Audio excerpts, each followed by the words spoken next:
பிள்ளையார் சுழியன் தானே. எல்லோருக்கும் வணக்கம்.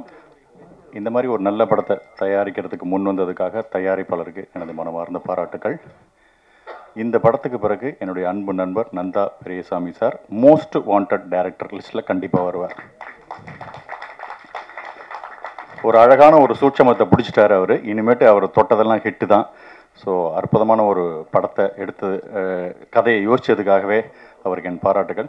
சில பேர் இந்த கதாபாத்திரம் பண்ணால் பொருத்தமாக இருப்பாங்க அப்படின்னு. இப்படி ஒரு நேர்மையான ஒரு விஷயம், ஒரு நேர்மையான விஷயத்தை பற்றி பேசுகிற ஒரு கதாநாயகன் அப்படின்னா தனிப்பட்ட வாழ்க்கையிலே ஒரு நல்ல அபிமானத்தோடு இருக்கக்கூடிய சமுத்திரக்கனி சார் நம்ம நினைவுக்கெலாம் வருவார்.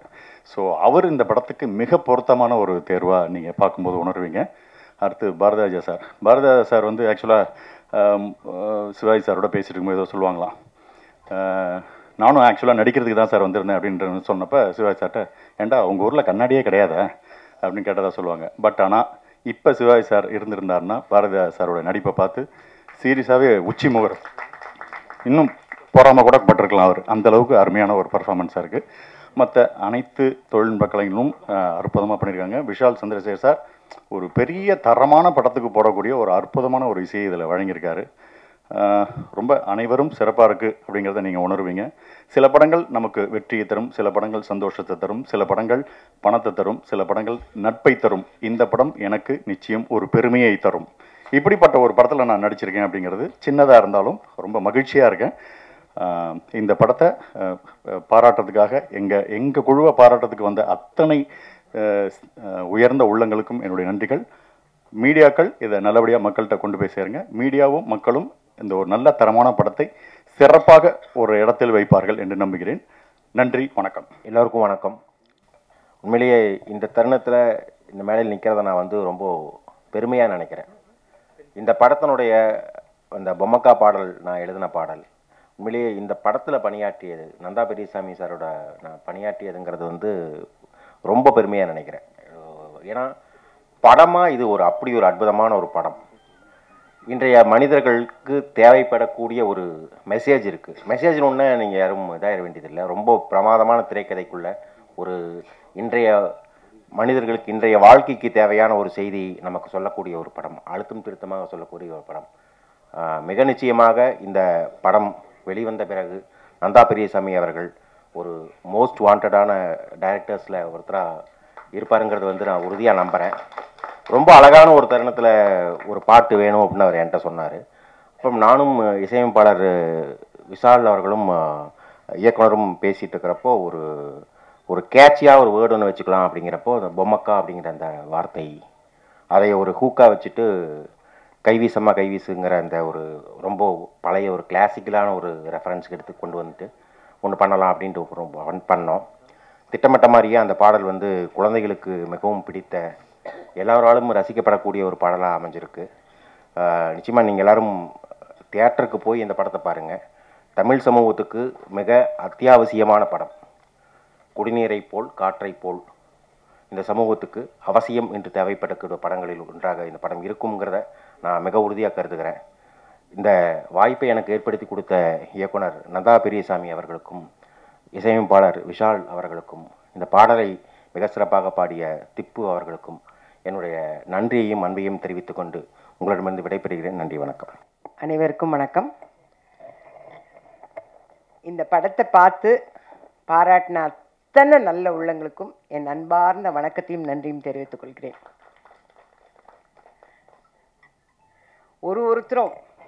ஒருத்தருமே பெரிய பெரிய டைரக்டர்ஸ்.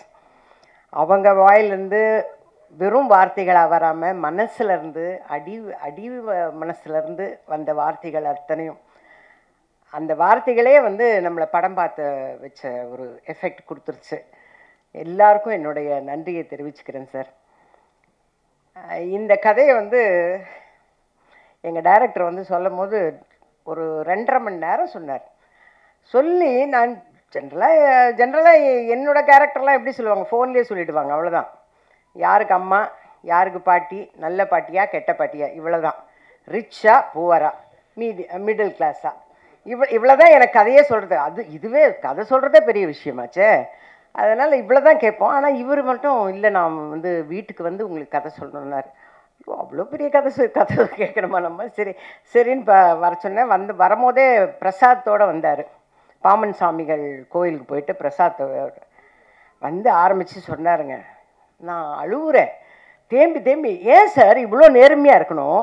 அந்த ஆளை ஏன் சார் இப்படி கஷ்டப்படுத்துறீங்க? அது எதுக்கு சார்? யாருக்கோ பரிசு விழுந்தது, அதோடு விட்டுட்டு டிக்கெட்டை விற்றாரா இல்லையா, அது கூட காசே ஒழுங்காக கொடுக்காம போயிட்டார், அதோடு விட்டுருங்க சார். பாவமாக இருக்குது சார், கஷ்டமாக இருக்குது சார். அழுவுறேன், நான் கதை கேட்டு அழுவுறேன். சரி, எனக்கு ரொம்ப மனசு ரொம்ப கஷ்டமாக இருக்குது. என் கேரக்டரும் சின்னது, ஆனால் அதில் வந்து டைரக்டரோட நான் பேர் பண்ணுறேங்கிறது ரொம்ப, அதாவது சிவாஜி சாரோட நீங்கள் நடிக்க போகிறீங்கன்னு டைரக்டர் சொன்னார் பாருங்க முதல் மரியாதை. அந்த அளவுக்கு எனக்கு ஒரு சந்தோஷம். ஆஹா, எங்கள் டைரக்டருக்கு நான் தான் பேராக நடிக்க போகிறேன் அப்படிங்கிற ரொம்ப சந்தோஷத்தில் இருந்தேன். ஆனால் அந்த கதையை கேட்டு அழுது கொஞ்ச நேரம் அப்படியே உட்காந்துட்டேன். சார் எனக்கு ரொம்ப மனசு கஷ்டமாக இருக்குது. படம் பார்த்துட்டு ஜாலியாக வெளியில் போகிறத விட்டுட்டு ஏன் சார் இப்படி கஷ்டப்படுத்தி அனுப்புகிறீங்க? எதுக்கு சார் இவ்வளோ நேர்மை? என்னத்துக்கு சார்? அப்போ நேர்மையாக இருந்தால் இவ்வளோலாம் கஷ்டப்படணும்னு இருந்தால் எவன் சார் நேர்மையாக இருப்பான்? இப்படியெல்லாம் அவரை கிராஸ் கொஷின்லாம் பண்ணேன். நான் நேர்மையாலாம் இருக்கக்கூடாது சார், நேர்மையாக இருந்தால் எவ்வளோ கஷ்டப்படுறேன். இன்னும் சேத்துலலாம் விழுந்ததெல்லாம் போய் எடுத்து நான் இன்னும் ஒரு ஃப்ரேம் கூட பார்க்கலைங்க. நான் டப்பிங் பார்த்ததோடு சரி, டப்பிங்கே நான் பேசலை. டப்பிங்கில் எங்கள் டைரக்டர் வந்து அந்த 500 ரூபாயை தொலைச்சிட்டு தேடுவார் பாருங்க. இப்போ நினச்சாலும் எனக்கு அவ்வளோ கஷ்டமாக இருக்குது. ஏன்னா ஒரு பக்கம் எங்கள் டைரக்டரை பார்க்குறேன், இன்னொரு பக்கம் ஐயோ இந்த மனுஷனுக்கு ஒரு 500 ரூபாய் எங்கே, ஐயோ அங்கே தான் இருக்குதுன்னு இப்படி சொல்லணும் போல இருந்தது. அந்த அளவுக்கு டைரக்டர் ஐயோ அவ்வளோ அற்புதமாக பண்ணிட்டார்.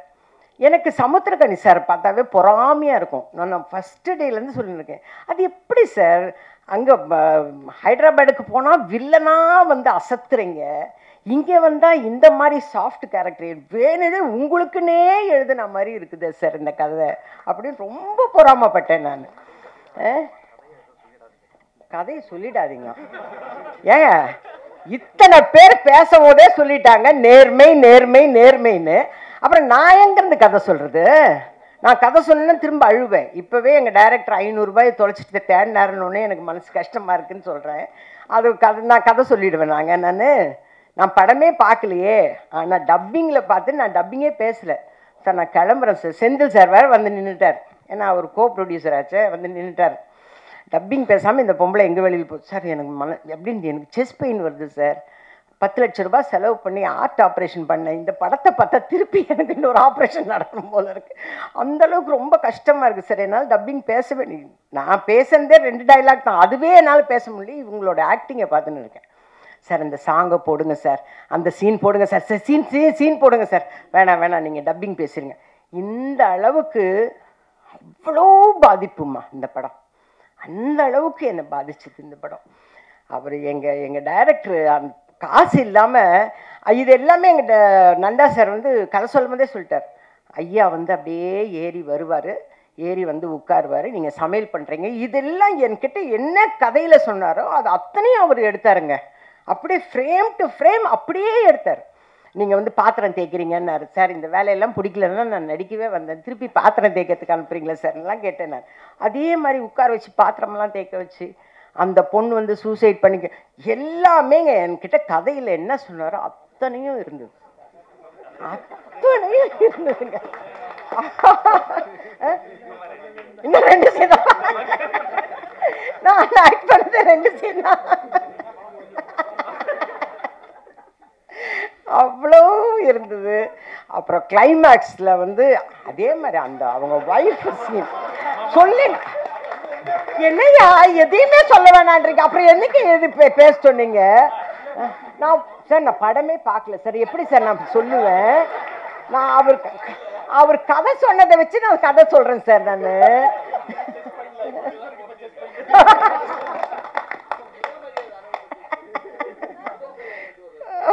முதல் மரியாதை பற்றி சொல்லுவாங்க. முதல் மரியாதை ஞாபகத்திலேயே வரலைங்க சார் இப்போ எனக்கு. சார் நான் கதை சொல்ல மாட்டேன் சார். சார் எப்படி சார் நீங்கள் சொன்னது தானே சார் சொல்கிறேன், நான் எங்கே சார் கதை சொல்லுவேன்? எங்கேருந்து கதை சொல்லுவேன்? படமே பார்க்கலங்க, நீங்கள்லாம் நம்புங்க. நான் வந்து உண்மையாக பேசுவேன், ஃப்ராங்காக பேசுவேன். சார் தேவராஜ் சார் இங்கே லிசன் பண்ணுங்க. அது என்ன இங்கே வந்து ஃபோன் நோண்டிட்டு உட்காந்துட்டு இருக்கீங்க? இங்கே பாருங்க, நீங்கள் தான் சொல்லணும், நான் உண்மையை தான் பேசுகிறேன்.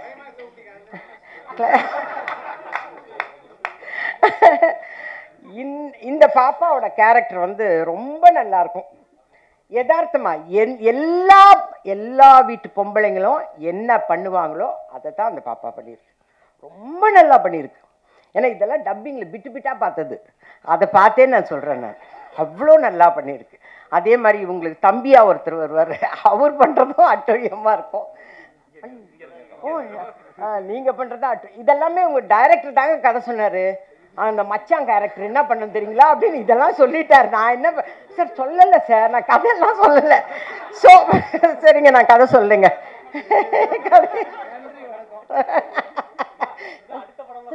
ஐயோ, நான் சார் கதை சொல்லலை சார், விட்டுடுறேன் சார். ஓகே, கிளைமேக்ஸில் பட் கிளைமேக்ஸ் சொல்லி முடிக்கணும். ஏன்னா தேவராஜன் சொன்னார், இவரும் சொல்லிட்டாரு, மூர்த்தி நீங்கள் சொல்லிட்டீங்க, அதனால நான் சொல்லிடுறேன். கிளைமேக்ஸில் அதாவது எப்பவுமே சினிமாவோட இதுவே என்னன்னா, வில்லனாக இருக்க வில்லத்தனம் பண்ணிக்கிட்டே இருந்தான்னா அவனுக்கான பனிஷ்மெண்ட் இதுதான். ஸோ நீங்கள் வந்து கெட்டவங்களா இருக்காதீங்க அப்படின்றது தான் மாரலாக வரும். அதே மாதிரி ஒருத்தர் நல்லவங்களா இருந்தால், நேர்மையானவங்களா இருந்தால், படாத கஷ்டமெல்லாம் படும் போதே நமக்கு வந்து நேர்மையாகவே இருக்க வேணாயா அப்படின்னு தான் தோணும். ஆனால் அவங்களுக்கு நேச்சராக பார்த்து, யூனிவர்ஸாக பார்த்து கொடுக்குற ஒரு பரிசு தான் வந்து அவங்க ஒய்ஃபுக்கு வேலை, அந்த குழந்தைக்கு ட்ரீட்மெண்ட். போதுமா சார்? இவ்வளோதான் சார், இவ்வளோதான் சார் சொல்கிறேன்.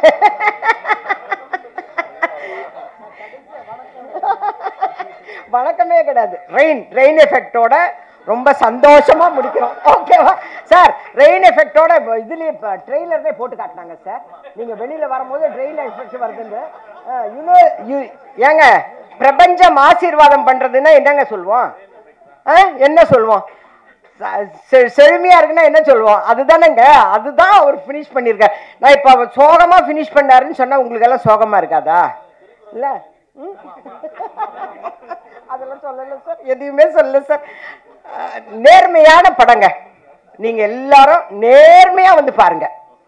நீங்க பார்த்து நீங்க தான் மக்கள் கிட்ட கொண்டு போகணும். நீங்க கொண்டு போனீங்கன்னா கண்டிப்பா நம்ம மக்கள் எல்லாருமே நல்லவங்க தாங்க. அவங்களோட சூழ்நிலை சந்தர்ப்பம் தான் ஒவ்வொருத்தரையும் கஷ்டப்படுத்துது, அவங்கள மாத்துது. அப்படி இருக்க வேண்டான்னு கொண்டு போக வேண்டியது உங்க கையில தான் இருக்கு. நீங்க எல்லாரும் நேர்மையா உங்க வேலையை செய்வீங்கன்னு நான் எதிர்பார்க்கிறேன். தயவு செஞ்சு செய்யுங்க, நேர்மையா செய்யுங்க. ஓகேவா? இதுக்கு மேல நான் நின்று பேசினேன்னா கொன்னே போடுவாங்க என்னையே. அதனால இந்த அருமையான நேர்மையான படத்துல நானும் ஒரு ஓரத்தில் நின்று இருக்கிறேங்கிறது வந்து ரொம்ப சந்தோஷமான விஷயம். அதுவும் எங்கள் டைரக்டரோட சேர்ந்து இருக்கிறேங்கிறது ரொம்ப ரொம்ப சந்தோஷமான விஷயம். எங்கள் சீன் எடுக்கும் போதே நான் வந்து அவர் வாயே தான் பார்த்துட்டு இருந்தேன். சமுத்திரகன் சார் வாயே தான் பார்த்துட்டு இருப்பேன். அது நல்லாவே தெரியும். நீங்கள்லாம் படம் பார்த்தீங்கன்னா கண்டுபிடிப்பீங்கன்னா இந்த பொம்பளை ஒன்றுமே பெர்ஃபார்மே பண்ணாமல் ஆன்னு நிற்கிதுன்னு. ஏன்னா அவர் பெர்ஃபார்ம் பண்ணுறதே பார்த்துட்டு இருந்தேன். அதில் சொல்லிடுவோம் போல இருக்கு, வேணாம் சொல்லலை, நான் சொல்லலை. நேர்மையான படத்தை நீங்க எல்லாரும் நேர்மையா பார்த்து நேர்மையா மக்கள் கிட்ட கொண்டு போங்க. It is my request. ஏன்னா எப்படி இருந்தாலும் அவருக்கு நல்ல செந்தமிழ்ல பேசினார் எங்க டைரக்டர். இவர் டைரக்ஷன்ல நான் நடிக்க போறேன், அதனால தான் எங்க டைரக்டர்னு சொல்லிட்டு இருக்கேன். எல்லாம் சொல்லிட்டு என்ன சொல்லுங்க, சுவிட்ச் ஆன் டு ட்ரெய்லர், அதை மட்டும் இங்கிலீஷ்ல சொல்லிட்டார், மற்றதெல்லாம் தமிழ்ல சொன்னாரு. சுவிட்ச் ஆன் டு ட்ரெய்லர் அது மட்டும் ஏன் இது இங்கிலீஷ்ல வந்தது? அதையும் தமிழ்ல சொல்லியிருக்கலாம்ல. ஓகே, நன்றி நன்றி நன்றி நன்றி.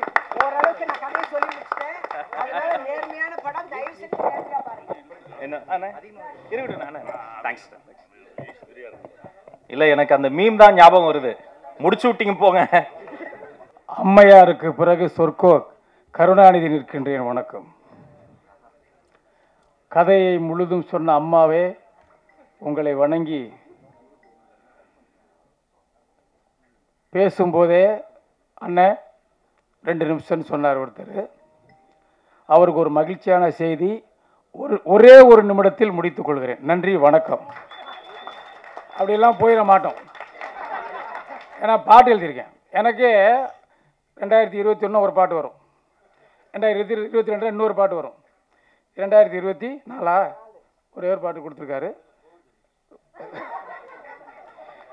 வெற்றி கனி வெற்றி கனி வெல்லும் கனி வீரக்கனி சாதனை படைக்கும் கனி சமுத்திரக்கனி. நல்லா கை தட்டுங்க. என்ன குறைஞ்சா போறிய? ஏன் அப்படி இருக்கீங்க? அஜித் சாரோட திருப்பதியில் நடித்தேன் ஒரு 100 நாள். ஆனால் ஏப்பா இங்கிட்ட என்னப்பா 100 நாள் நடித்தேன். அலட்டிக்கவே மாட்டார் நடிக்க. திருப்பதி படத்தில் வருவார், ஷார்ட் எடுத்துகிட்டு போயிட்டு வர. அவர்கிட்ட இவர்கிட்ட ஒரு ஒற்றுமை இருக்குது. அதே மாதிரி தான் டைரக்டர் என்ன சொன்னாலும் கடைநிலை ஊழியனையும் இயக்குனரையும் ஒரே போல் பார்க்கக்கூடிய ஒரு மாபெரும் மனிதன் சமுத்திரக்கனி. டைரக்டராக இருந்தால் எனக்கு ஒன்று தான், கடைசி இருக்கணும். இவா உனக்கு என்ன போட்டா போட்டி போட்டி, நீ உனக்கு என்ன, உன் பேர் என்ன படிக்கிற? நான் அதை ரொம்ப ரசித்தேன். இயக்குனரிடம் சொன்னேன், இந்த மேடையில் நிற்கிறது பெரிய சந்தோஷம். இங்கே பாருங்க, வானத்தை போல வந்து உட்காந்துருக்கு. அங்கிட்டு பார்த்தா பேராசிரியர்னா நந்தனம் காலேஜ் பேராசிரியர். எங்கள் மாதிரி பேராசிரியர்களே வியக்கக்கூடிய ஒரு ஆசிரியர்னா அண்ணன் 2 சாமி, ஒரு லிங்குசாமி, அங்கே நந்தா பெரிய சாமி. ஹைகோ மன்னன் அண்ணன் லிங்குசாமி. ஒரே வார்த்தையில் சொல்லணும்னா நந்தாவை வெற்றிகளை விருதுகளை மூடி வைத்தவன், அந்த தாடி வைத்தவன். கதாநாயகனை நடிக்காம இயக்குனராக இருந்துட்டார் அண்ணன் சரண்ராஜ். சரண் எழுத சொல்லிக்கிட்டே போகலாம். அன்பு சகோதரி, உங்கள் நடிப்பை பார்த்தோம். என் தம்பி சிநேகன் பாட்டு எழுதினாவே வெற்றி தான். ஐயா உங்களை இப்போ தான் மேடையில் பார்க்குறேன், உங்களுக்கு நன்றி, எல்லாருக்கும் வாழ்த்துக்கள். இந்த படத்தில் நடிப்புக்கு தேசிய விருது நான் நாளைக்குள்ளதை இன்றைக்கே சொல்கிறேன். ஒரு சாமியார் மாதிரி ஒரு கவிஞர். நடிப்புக்கு தேசிய விருது அறிவிக்கப்பட்டு விட்டது. ஒளிப்பதிவுக்கு சுகுமார் நீ 100க்கு 100 எங்க இருக்காரா, அதுக்கு அறிவிக்கப்பட்டு விட்டது. நடிப்புக்கு 100க்கு 100 அறிவிக்கப்பட்டது தேசிய விருது. இயக்குனருக்கு ஒரு 4-5 விருது அறிவிக்கப்பட்டது. விஷால் சந்திரசேகரனா உங்களுக்கு தெரியும், வினாடி நேரம் கூட இல்லாமல் பிரமாதம். அவருக்கு வீணையாக பிறக்க வேண்டிய விஷால் சந்திரசேகர்னு பிறந்துட்டான். அவள் அந்த பாட்டை கேட்டால் தெரியும். இதில் எல்லாருக்குமே தேசிய விருது. சத்தியமாக தமிழ் கவிஞன் சொல்கிறேன், நாளைக்கு நீங்கள் சொல்லுவீங்க, நான் சொன்னால் பழிக்கும், நிச்சயமாக நடக்கும். ஒரே ஒரு தேசிய விருது சந்தேகமாக இருந்துச்சு. அதில் இந்த பாடலாசி அருமையான பாடு ஏஆர் ரகுமான்கிட்டே பாட்டு வச்சுருக்காரு. தயாரிப்பாளர்களே சந்தோஷமாக நீங்கள் இருங்க. கோபாலகிருஷ்ணன் தயாரிப்பாளர்களே பெட்டி பெட்டியாக வரப்போகுது, கொட்டும் படம் கொட்ட போகுது. அங்கிட்டு அங்கே பாருங்க, ஒரு ஹீரோ மாதிரி ஒரு ப்ரொடியூசர் ஓரமாக சிகப்பு சட்டை போட்டு அஜித்துக்கு அடுத்த தம்பி மாதிரி இருக்கார். எந்திரிங்கண்ணே ஒரு வணக்கம் போடுங்கண்ணே. அவர் தயாரிப்பாளர் நடிகர் அவர். அம்மா பாரு எப்படி ரசிக்கிறாங்கப்பா. சில பேர் அப்படியே உட்காந்துருப்பாங்க. அப்புறம் என்னத்தை அப்புறம் சொல்கிறது, ரசிக்கிறாங்க தாய். அதுதான் கரை சரஸ்வதி. இதில் ஒரே ஒரு இடத்துக்கு ஒரு கவிஞர் அருமையாக பாட்டு. வானம் தேம்பி அழுது நின்னா பூமி தாங்கி பிடிக்குமே, வண்டின் சிறகு பூக்களுக்கு குடையை விரிக்குமே. ஒரு கவிஞர், வானம் தேம்பி அழுது நின்னா பூமி தாங்கி பிடிக்குமே, வண்டின் சிறகு பூக்களுக்கு குடையை விரிக்குமே, கரங்கள் முழுதும் பழங்கள் கொடுத்து மரங்கள் கர்ணனாகுதே. அந்த பாட்டுக்கு தேசிய விருது கொடுக்கலன்னா தேசிய விருது தப்புன்னு அர்த்தம். அந்த பாட்டை எழுதிய கவிஞர் இங்கே தான் வந்திருக்காரு, அவர் தான் நான். நன்றி, வணக்கம். இந்த வருஷம் நிறைய நல்ல படம் வந்திருக்கு 2024. இப்போ வழக்கமாக வந்து மலையாள படங்களை தான் எல்லோரும் நம்ம சவுத் இந்தியாவில் வந்து நம்ம பாராட்டிகிட்டு இருப்போம். ஆனால் இந்த வருஷம் தலை சிறந்த வாழை, லப்பரப்பந்து, அந்த மாதிரி பல நல்ல படங்கள் வந்திருக்கு. அந்த வரிசையில் நிச்சயமாக அந்த வரிசையில் தி பெஸ்ட் ஃபில்ம் அப்படின்னா திருமாணிக்கம். நான் வந்து திருமாணிக்கம் படம் பார்த்துட்டு நான் அன்றைக்கி நைட்டே வந்து நந்தா பெரியசாமிகிட்ட பேசினேன், லிங்குசாமிகிட்ட பேசினேன். நான் கொஞ்சம் எர்லியராகவே படம் பார்த்துட்டேன். எனக்கு என்ன எமோஷனோ அதே எமோஷன் கதை கேட்டுட்டு கூட வடிவுக்கரசி அம்மாவுக்கு வந்திருக்கு அப்படின்னு சொன்னால், இது நீங்கள் இந்த படம் சோகமான எண்டுன்னு மட்டும் தயவுசெய்து யாரும் நினைக்காதீங்க. இது வந்து ட்ராஜடியான எண்டுலாம் அந்த படம் கிடையாது. இது வந்து இந்த கிளைமாக்ஸை வந்து யாராலையும் விவரிக்க முடியாது. நவரசம்னு 9 உணர்ச்சிகள் மட்டும்தான் இருக்குது. இதில் 10வது உணர்ச்சி ஒன்று. அந்த படம் நம்ம பார்க்குற எல்லாருக்கும் நமக்கு என்ன ஆச்சு ஏதாச்சுன்னே தெரியாமல் நம்ம பேசாமல் சைலண்ட்டாக வருவோம். அதான் அந்த படத்தினுடைய வெற்றின்னு நான் நினைக்கிறேன். நிச்சயமாக அந்த படம் பெரிய வெற்றி அடையும். இந்த படத்தினுடைய வெற்றி வந்து நம்ம நந்தா பெரியசாமிக்கும் இந்த தயாரிப்பாளர்களையும் நம்ம கௌரவப்படுத்தலை, தமிழ் சினிமாவை நம்ம கௌரவப்படுத்தணும் அப்படின்னு தான் நான் நினைக்கிறேன். ரொம்ப நன்றி, வணக்கம். சின்ன வயசில் அம்மா அப்பா ஆசிரியர்கள் எல்லோரும் வந்து நேர்மையாக இருக்கணும் சொல்லி வளர்த்துருப்பாங்க. அதுக்கப்புறம் படிப்பெல்லாம் முடிச்சுட்டு வாழ்க்கையோட அந்த யதார்த்தத்தில் கால் எடுத்து வைக்கும்போது நேர்மைக்கு புறம்பாக நடந்துட்டு இருக்கவங்க நம்ம கண்ணு முன்னாடி படிப்படியாக மேலே உயர்ந்து போயிட்டு இருக்கிறத பார்த்துட்டு அம்மா அப்பா நமக்கு வந்து பொய் சொல்லிட்டாங்க, ஆசிரியர்கள் பொய் சொல்லிட்டாங்க அப்படின்னு ஒரு பெரிய பாதிப்பு ஏற்படும். நம்மளால் தப்பு செய்யவும் முடியாது, நேர்மைக்கு புறம்பாக பயிற்சி நமக்கு கிடையாது. நம்ம குடும்பத்திட்ட, நம்ம நண்பர்கள்ட்ட, நம்ம ஆசிரியர்கள் அது மாதிரி யாருமே தப்பு பண்ணி சொல்லி கொடுத்தது கிடையாது. அதனால் பெரிய வாழ்க்கையில் ஒரு தடுமாற்றம் ஏற்பட்டுக்கிட்டே இருக்கும். சரி, தப்பு பண்ணலான்னு முயற்சி பண்ணால் கூட தப்பு பண்ணவும் வராது. சரி, எப்படி தான் வாழ்க்கையில் முன்னேறது, அது மாதிரி ஒரு தடுமாற்றம் இருந்துக்கிட்டே இருக்கும்போது இப்படி ஒரு படம், இந்த படத்தை பார்த்த பிறகு தடுமாற்றமே வராது யாருக்குமே. திருமாணிக்கம் படத்தை பார்த்த பிறகு நேர்மையாக இருக்கிறது எவ்வளோ நல்ல விஷயம், நேர்மையாக இருந்தால் போதும், நேர்மையாக இருந்து கிடைக்கிற ஒரு செல்வம், நேர்மையாக இருந்து கிடைக்கிற ஒரு புகழ், நேர்மையாக இருந்து கிடைக்கிற ஒரு வாழ்க்கை போதும் அப்படின்ற ஒரு பாடம் நமக்கு கிடைச்சிருக்கு. அப்படிப்பட்ட ஒரு படைப்பை கொடுத்த நந்தா பெரியசாமி அவர்களுக்கு வாழ்த்துக்கள். அவர் வந்து ஹிந்தியில் நிரூபிச்சிட்டார். ஹிந்தியில் வந்து அவர் பெரிய சாதனை பண்ணிட்டார். மிகப்பெரிய பல கோடி அவருடைய கதை அங்கே ஜெயிச்சு பல கோடி சம்பாதிச்சிருச்சு. அது மாதிரி இந்த திருமாணிக்கம் திரைப்படமும் அதற்கு முதலீடு செய்த தயாரிப்பாளர்களுக்கு பல கோடிகளை கொடுக்க வேண்டும். அப்போ தான் இந்த மாதிரி படங்கள் எடுக்கிறதுக்கு தயாரிப்பாளர்கள் முன் வருவாங்க. பொதுவாக இந்த மாதிரி நிகழ்ச்சிகள் நான் பேசும்போது கொஞ்சம் மிகைப்படுத்தி பேசிட்டு தான் சொல்லுவாங்க. ஆட்டோகிராஃப் திரைப்படத்தோடைய ஆடியோ ரிலீஸ் அதுக்கு முன்னாடி ஒரு ப்ரீ ஈவெண்ட், அதை பற்றி நான் பேசும்போது தமிழ் சினிமாவின் உடையை மாற்ற அச்சப்பட்டுக்கிட்டு இருக்கும் சூழ்நிலையில் உயிரையே மாற்றிருக்கிறார் சேரன் சார்னு சொல்லும்போது கொஞ்சம் மிகையாக பேசினதாக சொன்னாங்க. அப்புறம் படம் வந்த பிறகு அது சரியான விஷயம்னு சொன்னாங்க. இப்போ ஒரு விஷயம் சொல்ல போகிறேன். நம்ம சின்ன வயசில் வந்து வீரபாண்டி கட்டபொம்மனை பார்த்ததில்லை, அவரை பார்த்ததில்லை, இவரை பார்த்ததில்லை அப்படின்னு சொல்லி நம்ம கவலைப்பட தேவையில்லை. சிவாஜியை பார்த்தா நம்ம வீரபாண்டிய கட்டபொம்மனை பார்த்தா போதும். அந்த வீரபாண்டிய கட்டபொம்மனா நமக்கு சிவாஜி முகம் தான் ஞாபகம் வரும் இல்லையா? அது மாதிரி நேர்மை, உண்மை, ஒரு மனுஷன் நேர்மையாக வாழ்கிறது எப்படின்னு சொன்னால் அண்ணன் இந்த படத்துக்கு அப்புறம் அண்ணன் சமுத்திரகனி அண்ணன் முகம் ஞாபகம் வரும். இது வந்து மிகைப்படுத்தப்பட்ட பேச்சு இல்லை. இந்த படம் வந்த பிறகு உண்மையிலே உங்களுக்கு தெரியும். நிறைய பேர் இந்த மேடையில் இருக்கிறவங்க எல்லாருமே எனக்கு ரொம்ப நெருக்கமானவங்க. அதே தனித்தனியாக என்னால் பேர் சொல்கிறதுக்கு இங்கே அவகாசம் குறைவாக இருக்குது. இனி இந்த படத்துக்கு பிறகு நமக்கு வந்து அழைப்புதல் கொடுக்கும்போது நம்ம பேருக்கு முன்னாடி திரு அப்படின்னு சொல்லிட்டு பேர் போடுவாங்கல்ல, திரு அப்படின்னு சொல்லி பேர் போடுவாங்கல்ல. இந்த படத்துக்கு அப்புறம் யாராவது ஒருத்தர் பேர் போடுறதுக்கு முன்னாடி இவன் நேர்மையாக வாழ்றானான்னு தெரிஞ்சுக்கிட்டு தான் அந்த திரு அப்படின்னு போடக்கூடிய ஒரு சூழ்நிலை ஏற்பட்டாலும் ஏற்படும். இந்த திருமாணிக்கம் மூத்தவங்களாக இருக்கிறதுனால அம்மா வடிவகரிசி அம்மா பேரை மட்டும் நான் சொல்லிக்கிறேன்.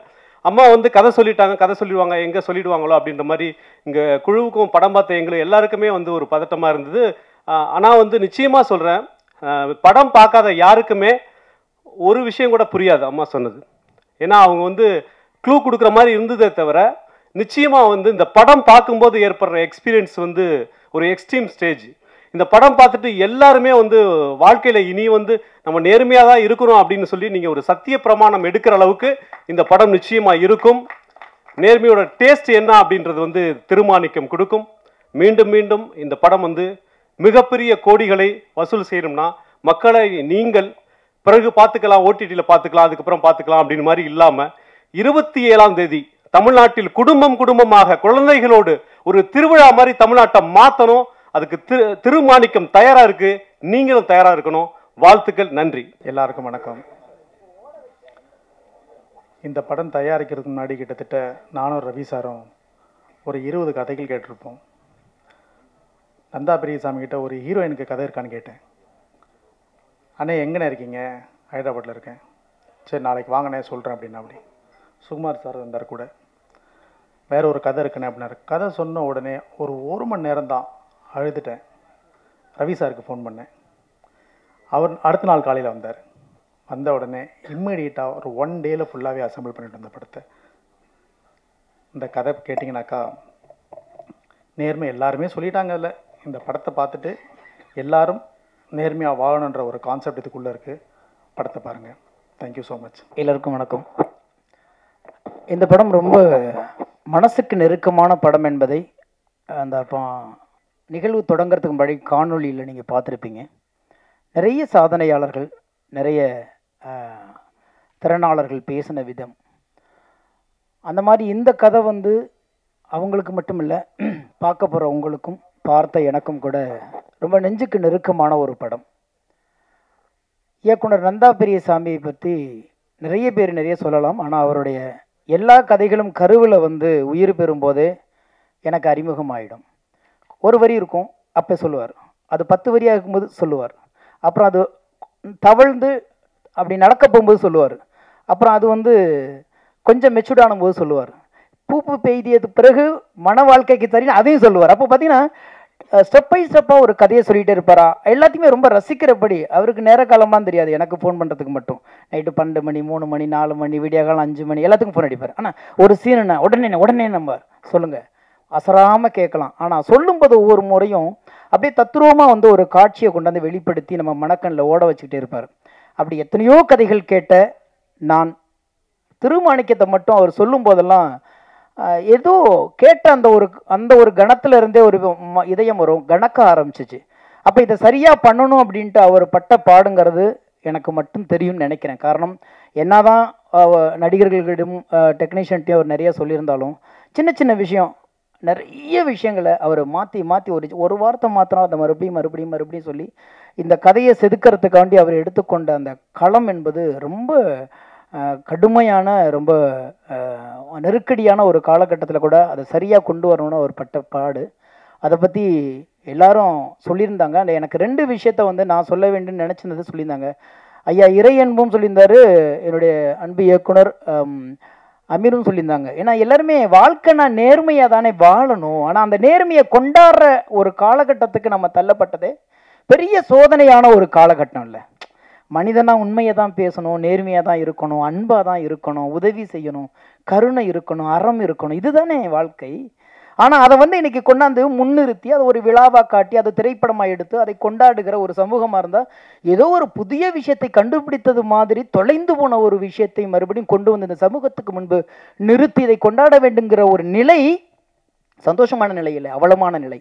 அப்போனா இந்த பூமியில் அறம் செத்து போச்சு, அன்பு செத்து போச்சு, நேர்மை செத்து போச்சு, உண்மை செத்து போச்சு, நல்லவன் வாழவே முடியாதுங்கிற நிலைமை வந்து கொண்டிருக்கிறது. அப்படி ஒரு காலகட்டத்தில் இல்லை இதெல்லாம் வாழ்க்கை இல்லை, அறம் என்பது நேர்வழியில் செல்வது என்பதை சொல்லுவதற்கு ஒரு கலைஞன் தான் மீண்டும் இந்த மண்ணில் பிறக்க வேண்டியிருக்கிறது, ஒரு கலைதான் பிறக்க வேண்டியிருக்கிறது. அதை கொண்டாடுகிற ஒரு தருணத்தில் இருக்கும்போது நம் தலைமுறைகளுக்கு இத்தனை காலம் இதைத்தான் சேகரித்து வைத்திருந்தோமா?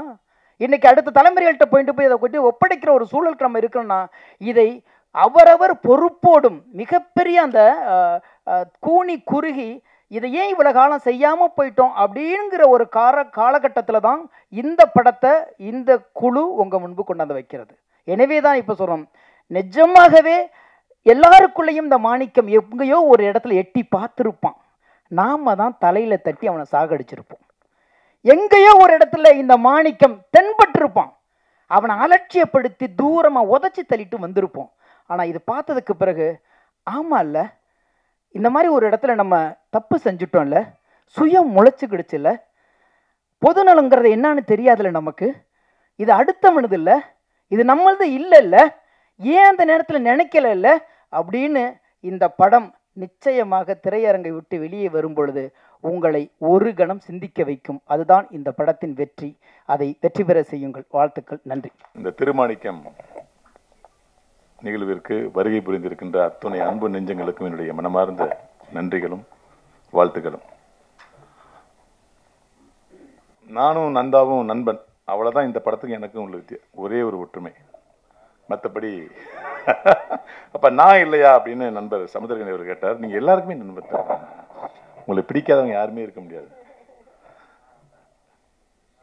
இந்த படத்தை வந்து இந்த மாதிரி மேடையில் வழக்கமாக ஒரு டெய்லரை ரிலீஸ் பண்ணி அந்த டெய்லரை பேஸ் பண்ணி தான் எல்லோரும் பேசுவாங்க. டெய்லரை பார்க்கும்போதே தெரியுது, டெய்லர் முடிக்கும் போதே தெரியுது இந்த படம் எந்த அளவுக்கு வரும் அப்படின்னு. ஆனால் நாங்களாம் இந்த படத்தை பார்த்துட்டோம், பார்த்து நிறைய பேசி கட்டி பிடித்து முத்தமிட்டு எல்லாம் நடந்துருச்சு. இந்த படம் முத கதையாக சொல்லப்பட்ட போது நந்தா பெரியசாமி சொன்ன ஒரு தகவல், லிங்குசாமி அழுதுட்டான் தெரியுமா உனக்கு? சரி, அப்புறம் போஸ் அழுதுட்டான் தெரியுமா உனக்கு? என்னடா அது, லிங்குசாமி எழுதுறது போஸ் எழுதுறதுலாம் நமக்கு சகஜம் தான். ஏன்னா அவங்களாம் ஆனந்த படத்தில் கூட்டு குடும்பம் வாழ்ந்து சின்ன சின்ன விஷயங்களுக்கெல்லாம் தன்னுடைய அன்பை பரிமாறிய குடும்பம், அதெல்லாம் சாதாரணம். அமீர் அழுதுட்டா தெரியுமா உங்களுக்கு? ஹே, அமீர் மனுஷன் தானே, அழுவார் இல்லையா? அமீர் கல்லையே கரைச்சன் தெரியுமா உனக்கு? என்னடா டெம்ட் ஏற்றிக்கிட்டே இருக்கானே, நீ பார்க்க வரியா இல்லையா? எனக்கு வந்து லிங்குசாமி அவர்கள் எழுதுதோ போஸ் எழுதுதோ எனக்கு பெரிய டெம்டா படல. அமீர் எழுதுட்டாரா? அமீர் எழுத நான் பார்த்ததே இல்லையே, அந்த அளவு கரெக்டானான்னு சொல்லி பார்த்தேன். உண்மையில் அமீர் மட்டுமல்ல, அழக்கூடாதுன்னு ஈகோ இருக்கிற அத்தனை பேரும் அழுவார்கள் இந்த படத்தை பார்த்து. அதில் எந்த ஒரு சந்தேகமும் இல்லை. அமீர் சார், உங்களுடைய கண்ணீர் நேர்மைக்கு மட்டுமே வந்திருக்கிறது. பல இடங்களில் அது கண்ணீர் வராமல் இருந்ததுக்கு காரணம், நேர்மையற்ற மனிதர்களை பார்க்கும்போது எப்படி கண்ணீர் வரும்? ஒரு நேர்மையான மனிதனை, தன்னுடைய நண்பனை ஒரு நேர்மையான திரையில் பார்க்கும்போது அந்த கண்ணீர் வருவது இயல்பு. அதாவது அவன் முடிவு பண்ணிட்டான், ஜெர்சி மாட்டில் ஒரு 10 லிட்டர் பால் கறக்கிற மாதிரி பார்க்குறவங்க அத்தை கண்ணிலேருந்து கண்ணீரை கறந்துடணும் அப்படின்னு. அதுக்கு காரணம் அவனுடைய எழுத்து. மிக மிக மிக உண்மையான ஒரு எழுத்து. நான் அதில் ஒரு இது சொல்லியிருப்பேன், நிறையா நான் பேசினேன். கட்டிங் மைண்ட் ஒரு விஷயத்தை பேசணும். விளிம்பு நிலையில் பக்கத்திலிருந்து அனனியா பேசுவதும், நேர்மையின் பக்கத்திலிருந்து சகோதரன் சமுத்திரகனி பேசுவதும் புத்தகமாக வெளியிட வேண்டிய ஒரு வசன வார்ப்பு அப்படின்னு சொல்லியிருந்தேன். அதை நீங்கள் படம் பார்க்கும்போது உயர்வீங்க. இந்த படத்தை தயாரித்த நம்முடைய ஜிபிஆர்கே சினிமாஸுக்கு இந்த படம் எப்படின்னா, ஒரு புது வசந்தம் படம் எடுக்கும்போது சூப்பர் குட் ஃபிலிம்ஸுங்கிற ஒரு கம்பெனி தரமான படத்தை எடுக்கும் அப்படிங்கிற ஒரு பிள்ளையார் சொல்லி போட்டுது. ஒரு குஷி படம் எடுக்கும்போது ஒரு எக்ஸ்ட்ராடனரியான ஒரு ஹிட் படம் எடுத்திருக்காங்க அப்படின்னு ஒரு சூர்யா மூவிஸ்க்கு ஒரு படமாக இருந்துச்சு. திருப்பதி சாமி பிக்சர்ஸ் எடுக்கிற படங்கள் எல்லாமே நல்லா இருக்கிற ஒரு கண்டிஷன் ஏற்படுத்தினுச்சு. கவிதாலய படங்கள் எல்லாருமே எக்ஸ்ட்ராடனரி படத்தை எடுப்பாங்கிற ஒரு விஷயத்த மக்கள் மத்தியில் ஒரு அப்படியே பரவலாக பண்ணுச்சு. அதுபோல் இந்த கம்பெனி, இந்த படம் ஒரு மிகப்பெரிய ஒரு அஸ்திவாரம், மிகப்பெரிய மைல்ஸ்டோனாக இந்த படம் அமையும். இந்த படத்துக்கு அப்புறம் இந்த கம்பெனி என்ன படம் தயாரித்தாலும் நல்ல படமாக இருக்கிற நம்பிக்கையை இந்த படம் கொடுத்துருக்கு. இதில் நம்ம நண்பன் சமுத்திரகனி நடித்தது எப்படின்னா, மதுரையில் ஜிடெக்ஸ் அப்படின்னு ஒரு டெய்லர் கடை இருக்குது. அங்கே அந்த கடையில் போட்டி போட்டு சட்டை தைப்பாங்க. அமீர் சாருக்கு தெரியும், நாங்கள்லாம் மதுரைங்கிறதுனால. சமுத்திரகனி நம்ம சேத்தூர் தான், அவரும் மதுரை ஏரியான்னு தெரியும். ஏன்னா அதை கரெக்டாக சட்டை தைப்பாங்க. 1 இன்ச்சு எக்ஸ்ட்ரா ஷோல்டர் விலகாது, 1 இன்ச்சு லென்த்து கூடாது, அப்படி தப்ப வைப்பாங்க. அந்த மாதிரி சமுத்திரகனிக்கு கரெக்டாக தைச்சிருக்காங்க அந்த சாமி. ஏற்கனவே சமுத்திரகனி மிக அருமையான அட்வைஸ் பண்ணுற ஒரு ஆள். அவர் அட்வைஸாக பண்ணுவார் அப்படின்னு சொன்னீங்களே, இந்த படத்தில் அவர் எதுவுமே பண்ணல. ஆனால் படம் பார்க்குற ஒவ்வொருத்தரும் இந்த படத்தை பார்த்து பக்கத்தில் நண்பனுக்கு அட்வைஸ் பண்ணுவீங்க நீங்கள். அந்த ஒரு நிலைமையை இந்த படம் நமக்கு ஏற்படுத்தியிருக்கு. இதில் பாரத சாரும் நாசர் சாரும் லிமிட்டட் சீன்ஸில் அன்லிமிட்டட் எமோஷனில் கொட்டியிருக்காங்கன்னு நான் சொன்னேன். அதோட இன்னைக்கு வடிவுக்கரசியம்மா கதையை சொல்கிறாங்க, சொல்லலை, அதெல்லாம் மீறி அவங்க ஒரு பண்பட்ட நடிகைங்கிற இந்த படத்தில் வசனமே இல்லாமல் பல இடங்களில் கண்ணால் நடித்தது நான் பார்த்தேன். முன்னாள் தான் பார்த்தேன் மேடம். ரொம்ப அதாவது இந்த மாதிரி நடிகையெல்லாம் இந்த சமூகத்துக்கு இவங்களுக்கு நிறைய படம் கிடைக்கணும். அப்படியே ஜம்பாய் போகிறோம். புது புது ஆளுகள் வரும்போது பழையெல்லாம் மறந்து ஓடுறோம். இந்த மாதிரி நடிகைகளை தேர்ந்தெடுத்து உண்மையான நடிப்பு என்னங்கிறது இந்த படத்தில் பார்த்தா வடிவுக்கரசியம்மா பண்ணியிருப்பாங்க ஒரு கேரக்டரு. ஆசாபி மேடம். அப்புறம் பொதுவாக இந்த படத்தை பற்றி சொல்லணும்னா ஒன்று தான் சொல்லணும்.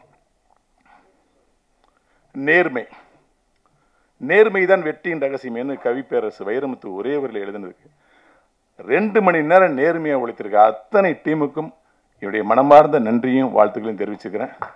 இங்கே நந்தா பெரியசாமியுடைய மகளும் காத்திருக்காங்க. நம்ம அப்பா எடுத்த படம் எப்படி இருக்குன்னு அந்த குடும்பத்திலே நான் பேசிட்டேன். கிட்டத்தட்ட 30 வருட தியாகம், 30 வருட தொடர் ஓட்டத்தில் 4 பேர் தொடர்ந்து ஓடிட்டே இருப்பாங்க. ஒரு ஆள் போய் அந்த ஸ்டெம்பை கொடுப்பான், இன்னொரு ஆள் வாங்கிட்டு போவாங்க, 4ஆவது ஆள் போய் கரெக்டாக பாஸ் ஆகி போனால் தான் அங்கே கோல்டு மெடல் கிடைக்கும். இந்த 4 பேருமாகவே மாறி ஓடியும் தான் நந்தா பெரியசாமி. இன்னைக்கு இந்த படம் மிக சிறந்த படமாயிருச்சு. நண்பன் ஜெயிக்கணுங்கிறதுக்காக இயக்குனர் லிங்குசாமி அவர்கள் தோல் கொடுத்து இங்கே நிற்கிறாருக்கு. எனக்கு பெருமையாக இருக்குது. ஏன்னா இந்த படத்தை பல தியேட்டரில் போடணும், இந்த படம் மிஸ் ஆகிடக்கூடாதுன்னு சொல்லிட்டு மிக முக்கியமான இயக்குனர்லாம் தன்னுடைய நட்பால் அழைச்சி போட்டு காமிச்சு இந்த படத்தை பற்றி சொல்லுங்கள், இந்த மாதிரி நல்ல படம் வரணும் அப்படின்னு தன் நண்பனுக்காக தோல் கொடுத்த லிங்குசாமி அவர்களுக்கு மனமார்ந்த நன்றி. இந்த படத்தை நேர்மையின் பதிவாக உங்களால் கண்டிப்பாக பண்ண முடியும். நீங்கள் தூக்கத்தில் எழுதினால் கூட இந்த படத்தை உங்களால் தவறாக எழுதவே முடியாத ஆணித்தரமான நம்பிக்கையில் உங்களிடம் விடைபெறுகிறேன். நன்றி, வணக்கம். எல்லாருக்கும் வணக்கம். இங்கே இந்த ஆடிட்டோரியத்தில் இருக்கிற அத்தனை சேருமே ப்ளூ சட்டை போட்ட மாதிரியே இருக்கிறதுனால ஒரு விஷயத்தை நான் சொல்கிறேன். இந்த படத்தில் கதை இருக்குது. ஏன்னா வடிவுக்கரசி அம்மா பேசும்போது சொல்லாதீங்கன்னு எல்லாரும் சேர்ந்து கூக்குரலிட்டு அவங்கள அடக்குனாங்க பார்த்தீங்களா. அந்த அளவுக்கு ஒரு ஸ்ட்ராங்கான ஒரு கதை இருக்குது அப்படிங்கிறத இந்த ப்ளூ சட்டை போட்டிருக்கிற அத்தனை சீட்டுக்கும் நான் சொல்லிக்கிறேன். இந்த ஒரு லாட்ரி சீட்டு வாங்கிட்டு ஒரு 3 பேர் பங்கு போட்டு பணம் போட்டு ஒரு லாட்ரி சீட்டு வாங்கிட்டு அதுக்கு 50 கோடி அடிச்சதுன்னா எப்படி இருக்கும்? ஆனால் அதை வெளியில் சொல்லாமல், சொன்னால் எங்கே இன்கம் டேக்ஸ் வருமோ இல்லை வேறு என்ன யாரெல்லாம் கேட்பாங்களோன்னு தெரியாமல் மறைஞ்சு உட்காரணும்னு நினச்சி இருந்தாலும் மேடையில் உட்கார்ந்துட்டு இருக்கிற அந்த லாட்ரியில் ஜாக்பாக்ட் அடித்த அந்த 3 ப்ரொடியூசர் அவங்க தான். இது வந்து படம் பார்க்கும்போது உங்களுக்கு புரியும். நான் அட்டகாசம் படம் பண்ணும் பொழுது அதில் ரொம்ப ஒரு அந்த தூத்துக்குடி சார்ந்த ஒரு வில்லன் கேரக்டருக்கு வந்து என்ன பேர் வைக்கலாம் அப்படின்னு எனக்கு வந்து இது பண்ணப்போ எனக்கு டக்குன்னு சமுத்திரக்கனி ஞாபகம் வந்தது. அப்போ சமுத்திரக்கனிங்கிற பேரை தான் அந்த வில்லன் கேரக்டருக்கு வந்து நான் வச்சேன். அப்போ அவர் வந்து ரொம்ப அமைதியான, ஒரு ஆர்ப்பாட்டம் இல்லாத ஒரு அழகான ஒரு அசிஸ்டன்ட் டைரக்டராக எங்கள் கேபி சார்கிட்ட ஒர்க் பண்ணிகிட்டு இருந்தார். ஆனால் அதுக்கப்புறம் காலநிலை மாற்றம் பாருங்கள், அவர் வந்து வில்லனா இன்றைக்கி வந்து மிகப்பெரிய அளவில் வந்து அவர் உயரத்துக்கு வந்து போயிருக்கிறார். இந்த படத்துலையும் எல்லாரும் நினச்சிட்ருப்பீங்க கதாநாயகன்னு. இல்லை, அவர் தான் வந்து கடுமையான வில்லனாக இந்த படத்தில் நடிச்சிருக்கிறார். அதுவும் நீங்கள் இந்த படத்தை பார்க்கும்போது உங்களுக்கே தெரியும். இந்த படம் பார்க்கும்போது இதனுடைய ஒரு முக்கியமான ஒரு கட்டம் வரைக்கும் நான் வந்து அவங்க அனன்யா பக்கம்தான் இருந்தேன். அந்த மனநிலையில் நான் வந்து இந்த படம் பார்க்கும்போது படம் முழுக்க ஒரு முக்காவாசி தூரம் வந்து ஆடியன்ஸ் வந்து சமுத்திரக்கனி அவர்களை திட்டுனாங்கன்னா இந்த படம் மிகப்பெரிய வெற்றி. அப்படி கண்டிப்பாக திட்டுவாங்க. நம்ம இதனுடைய அந்த கேமராமேன் இருக்கார் இல்லையா சுகுமார், நான் வந்து திருநெல்வேலியில் ஒரு படம் பார்க்குறேன். அந்த படம் பார்க்கும்போது அந்த நீர்வீழ்ச்சியை வந்து ஒரு டாப் ஆங்கிள் ஷாட்டில் காட்டும் பொழுது அந்த தியேட்டரில் வந்து ஸ்லைடு போட்டாங்க. இந்த காட்சியை படமாக்கியவர் நமது சுகுமார் அப்படின்னு சொல்லி ஸ்லைடு போட்டாங்க லைவாக. அந்த அளவுக்கு வந்து ஒரு பாராட்டு பெற்ற ஒரு மிகப்பெரிய ஒரு கேமராமேன் சுகுமார் இந்த படத்தை வந்து அவருடைய பார்வையால் பார்த்துருக்கிறதும், அவரை வந்து யானைகளுக்கும் அவருக்கும் நல்ல ஒரு தொடர்பு இருக்குது. இந்த படத்தில் வரக்கூடிய யானை காட்சி அது வந்து நல்லா உங்களுக்கு வந்து கொண்டு போயிருக்கும்.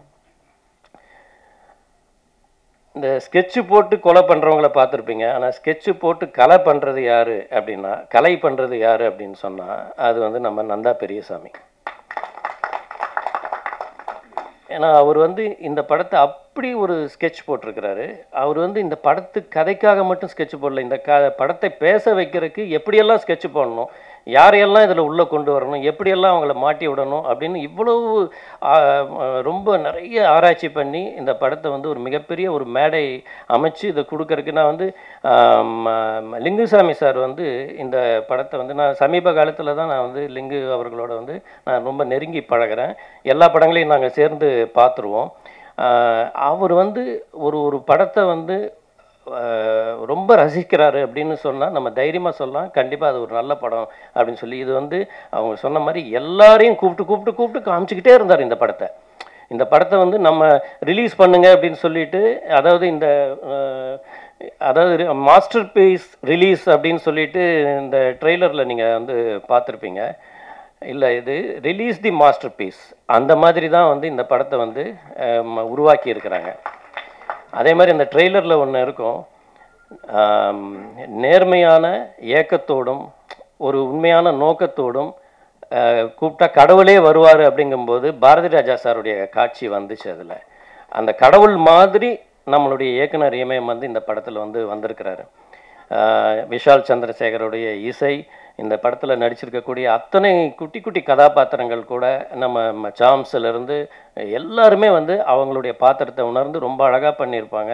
அவ்வளவு ஒரு ஒரு ஒரு ஒரு ஒரு ஃபுல்ஃபில்டான ஒரு படத்தை வந்து நான் சமீப காலத்தில் நான் பார்க்கவே இல்லை.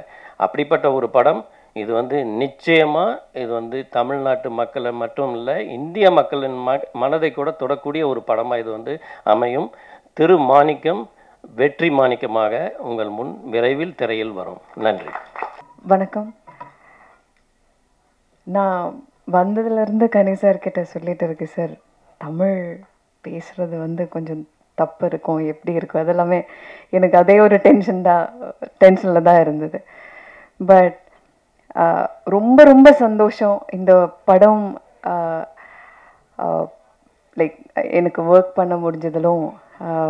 அதுவும் I have to thank Nanda sir. என்னை கூப்பிட்டு இந்த கதை சொல்கிற டைம்லும் ரொம்ப நம்பிக்கையோடு தான் எனக்கு இந்த கதையெல்லாம் இந்த கதாபாத்திரத்தை எனக்கு நரேட் பண்ணார். ஸோ அதுவும் லைக் இனிஷியலி இருந்த லைக் கதை நரேட் பண்ணுற டைமில் இருந்து பார்த்தீங்கன்னா சார் வாஸ் வெரி கீன். ஒவ்வொரு கேரக்டரும் கனி சார் பண்ணுற கேரக்டர் ஆனாலும், குழந்தைகள் பண்ணுற கேரக்டர் ஆனாலும், எனக்கு கொடுத்த சுமத்தின கேரக்டர் ஆனாலும் எல்லாத்துக்கும் ரொம்ப தெளிவாக he was very crystal clear about all the characters. அதுவும் எனக்கு ஸ்பாட்டில் வந்து லைக் அந்த சிச்சுவேஷன் நரேட் பண்ணி கொடுக்குற டைமில் எல்லாமே ரொம்ப ரொம்ப ஹெல்ப் பண்ணார். Thank you sir for helping me for building. இல்லைன்னா அந்த சுமத்தின கேரக்டர் பில்ட் பண்ணுறதுக்கு ரொம்ப ரொம்ப ஹெல்ப் எனக்கு அது இருந்தது. அண்ட் கனி சார் அவர் தான் என்னை தமிழ் சினிமாவுக்கு இன்ட்ரடியூஸ் பண்ணார்.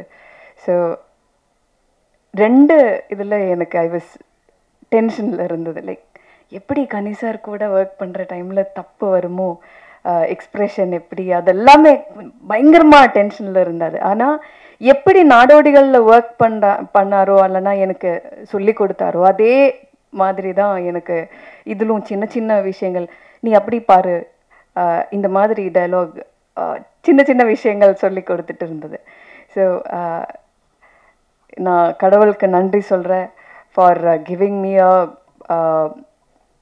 காட்ஃபாதர். இல்லைன்னா ஒரு பெரிய டைரக்டர் ஒரு ஆக்டர் எனக்கு is like your Godfather for me in Tamil cinema. அது நான் சொல்லி தான் ஆகணும். ஏதாவது இருந்தேன்னா கூப்பிட்டு கேட்பாரு, நான் சார் இந்த மாதிரி வந்திருக்கு, அது வேணுமா வேண்டாமா எல்லாம். So anyway I am very thankful to God and இங்கே வந்திருக்கிற எல்லா ப்ரெஸ்ஸுக்கும் நான் ஐ ஹாவ் டு சே, இந்த படம் பியூட்டிஃபுல்லான படம். நான் படம் பார்த்ததில்லை இது வரைக்கும். ஆனால் நிறைய பேர் படம் பார்த்து நந்தா சார் அப்பப்போ கூப்பிட்டு, மேடம் இந்த மாதிரி படம் பார்த்துருக்காங்க, எல்லோரும் அப்படி ரொம்ப பாராட்டுறாங்க. லைக் அதெல்லாம் கேட்குற டைமில் நானே லைக் ஐ வாஸ் லைக், நிஜமா அப்படி இருக்கா, அப்படி சொல்லியிருக்கா சார் நான் பண்ண கேரக்டரை பற்றி, அதெல்லாம் அப்படியெல்லாம் தான் மனசில் இருந்தது. பட் இங்கே வந்து இந்த ட்ரெய்லர் பார்த்த டைம்லும் நிறைய டைரக்டர்ஸ் லைக் ஆக்டர்ஸ் எல்லாருமே அவரோட ரிவ்யூஸ் சொல்கிற டைமில் I was like yeah something magic has happened in this film. அப்படி ஒரு நம்பிக்கை எனக்கு வந்திருக்கு. So thank you so much for எல்லோரும் இங்கே வந்ததிலும் ரொம்ப நன்றி. And please to promote Thirumanickam. And இது ரொம்ப நல்ல ஒரு ஃபிலிமாக இருக்கும். நேர்மையான, எல்லோரும் சொல்கிற மாதிரி நேர்மையான ஒரு நல்ல குட்டி கதையை மக்களுக்காக நந்தா சார் என்ன சொல்கிறது பில்ட் பண்ணி வச்சுருக்காரு. Thank you, thank you so much. பத்திரிகை, தொலைக்காட்சி, ஊடக சகோதர சகோதரிகளுக்கும், மேடையில் அமர்ந்திருக்கக்கூடிய விற்பனர்களுக்கும், முன்னே அமர்ந்திருக்கக்கூடிய அத்தனை சினிமா சம்பந்தப்பட்ட அனைவருக்கும் எனது மாலை வணக்கம். நான் அதில் பங்கு பெற்ற காரணத்தினால நிறைய காக்கைக்கு தன் குஞ்சு கோல்டு குஞ்சும்பாங்க. அது நான் இதை பற்றி அதிகமாக பேசுவதை விட இந்த படத்தை பார்த்தவர்கள் பார்த்துருப்பீங்க. சில வருடங்களுக்கு ஒரு முறை தான் சில நல்ல கதைகள் மாட்டோம். நான் அன்பு தம்பி நந்தாக்கிட்ட கூட சொன்னேன், இதே மாதிரி கதை இம்மிடியேட்டாக மாட்டாதரா, அப்புறம் நினச்சதெல்லாம் கதைன்னு எழுதி போதாரா செல்லக்குட்டி அப்படி சொன்னேன். லிங்குசாமி சார் அவர்களுக்கு எப்படி எவ்வளவு படங்கள் அவர் இயக்கியிருந்தாலும் கூட பெரிய பெரிய படங்கள், அந்த ஆனந்தம் என்பது அவர் இதயத்தின் அடித்தளத்தில் ஒரு குழந்தை போல, செல்ல குழந்தை போல இருக்கும். அதை தம்பிக்கு கொஞ்சம் லேட்டாக அமைஞ்சிருக்கு. நந்தாவுக்கு லிங்குவுக்கு எப்படி ஆனந்தமோ அதை போல் தம்பி. ஏன்னா நான் அடிக்கடி சொல்வேன், ஒரு தெருவில் நடந்து போகிறோம், ஒரு நகை ஒன்று கிடக்குது, ஒரு 7.25 பவுண்டில் ஒரு நெக்லஸ்ஸு. பார்த்தவன் என்ன பண்ணுவான், சூப்பராக எடுத்து பிரச்சனையெல்லாம் தீர்த்துருக்க வேண்டியதான். இல்லை இன்னொரு என்ன பண்ணுவான், ஐயோ யார் பெற்ற பிள்ளையோ பொம்பளை நெக்லஸ்லாம் பொண்ணு தானே, ஐயோ தொலைச்ச பொண்ணு எங்கேயும் நின்று எந்த முட்டு சிந்தில் அழுதுகிட்டு இருக்கோ, அது எப்படியாவது கொண்டு சேர்த்தப்படும்டா அப்படின்னு தெருவாக கேட்டி, அம்மா 7.25 நெக்லஸ் எங்கேயாவது தொலைச்சாங்களா. ஆனால் இவன் எப்படி தெரியுங்களா தம்பி, அதை அப்படியே பார்த்துட்டு அப்பா அந்த பக்கத்தில் போயிடக்கூடாதுரா அப்படின்னு. இளநிக்குள்ளே இருக்கிற தண்ணி மாதிரி எழுதாத கவிதை மாதிரி அவன். ஒரு செட்டில் ஒரு பேட் வேர்டு மருந்துக்கு கூட பயன்படுத்தாதால் சார். அந்த முடியை சுற்றப்படுத்து கூட ரோமத்தை நீவிட்டீங்களா அப்படின்னு தான் கேட்பான். மயிரை சீவிட்டீங்களான்னு கூட கேட்க தெரியாது. அந்த மாதிரி ஒரு அற்புதமான இப்படியெல்லாம் நல்லவனாக இருக்க முடியுது. ஆனால் இவன் நடிக்கிறானா என்னடா? நான் பதட்டத்தோடவே பழகிறேன். இதான் அவனுடைய முதல் ஃபஸ்ட்டு பதட்டத்திலே பழகிறேன். அப்போ நான் வந்து கனி எனக்கு முன்னால் நிறைய நாள் நடிச்சிருச்சே தம்பியோட அவரோட எடை போட்டு பார்க்குற பொழுது ஒரு ஏன்னா கனி என்னால் செயற்கையாகவே முடியாது. அது எப்படி செயற்கையாக அடுத்தவன் காதலியை விட்டு அமெரிக்கா போனது மாதிரி செயற்கையாக வாழ முடியாது. அதனால் நான் அவனை பார்த்து இவ்வளவு அற்புதமாக இருக்கிறானே. ஓஹோ, அப்போ ஏற்பட்ட சிந்தனை கொண்டவன் நல்ல பாசிட்டிவ் தாட்ஸ் இருக்கக்கூடிய ஒரு பிள்ளை வந்து முரட்டுத்தனமான வெற்றிகளை குவிச்சு நேரம் ஒரு 7-8 வீடு வாங்கிட்டு ஒரு 5-6 வீடு வாடகைக்கு வேறு விட்டுருக்கலாமே. என்ன பிரச்சனைனா வாடகை வீட்டில் இருக்கானே, இங்கே பிரச்சனை இருக்குது அப்படின்னு யோசிச்சு பார்க்குறப்ப தான் தெரியுது. இல்லை 24 கேரட்னா அப்படியே கொடுத்துடணுன்னே, செம்பு கலந்துடக்கூடாது, குறியாக இருந்தான்.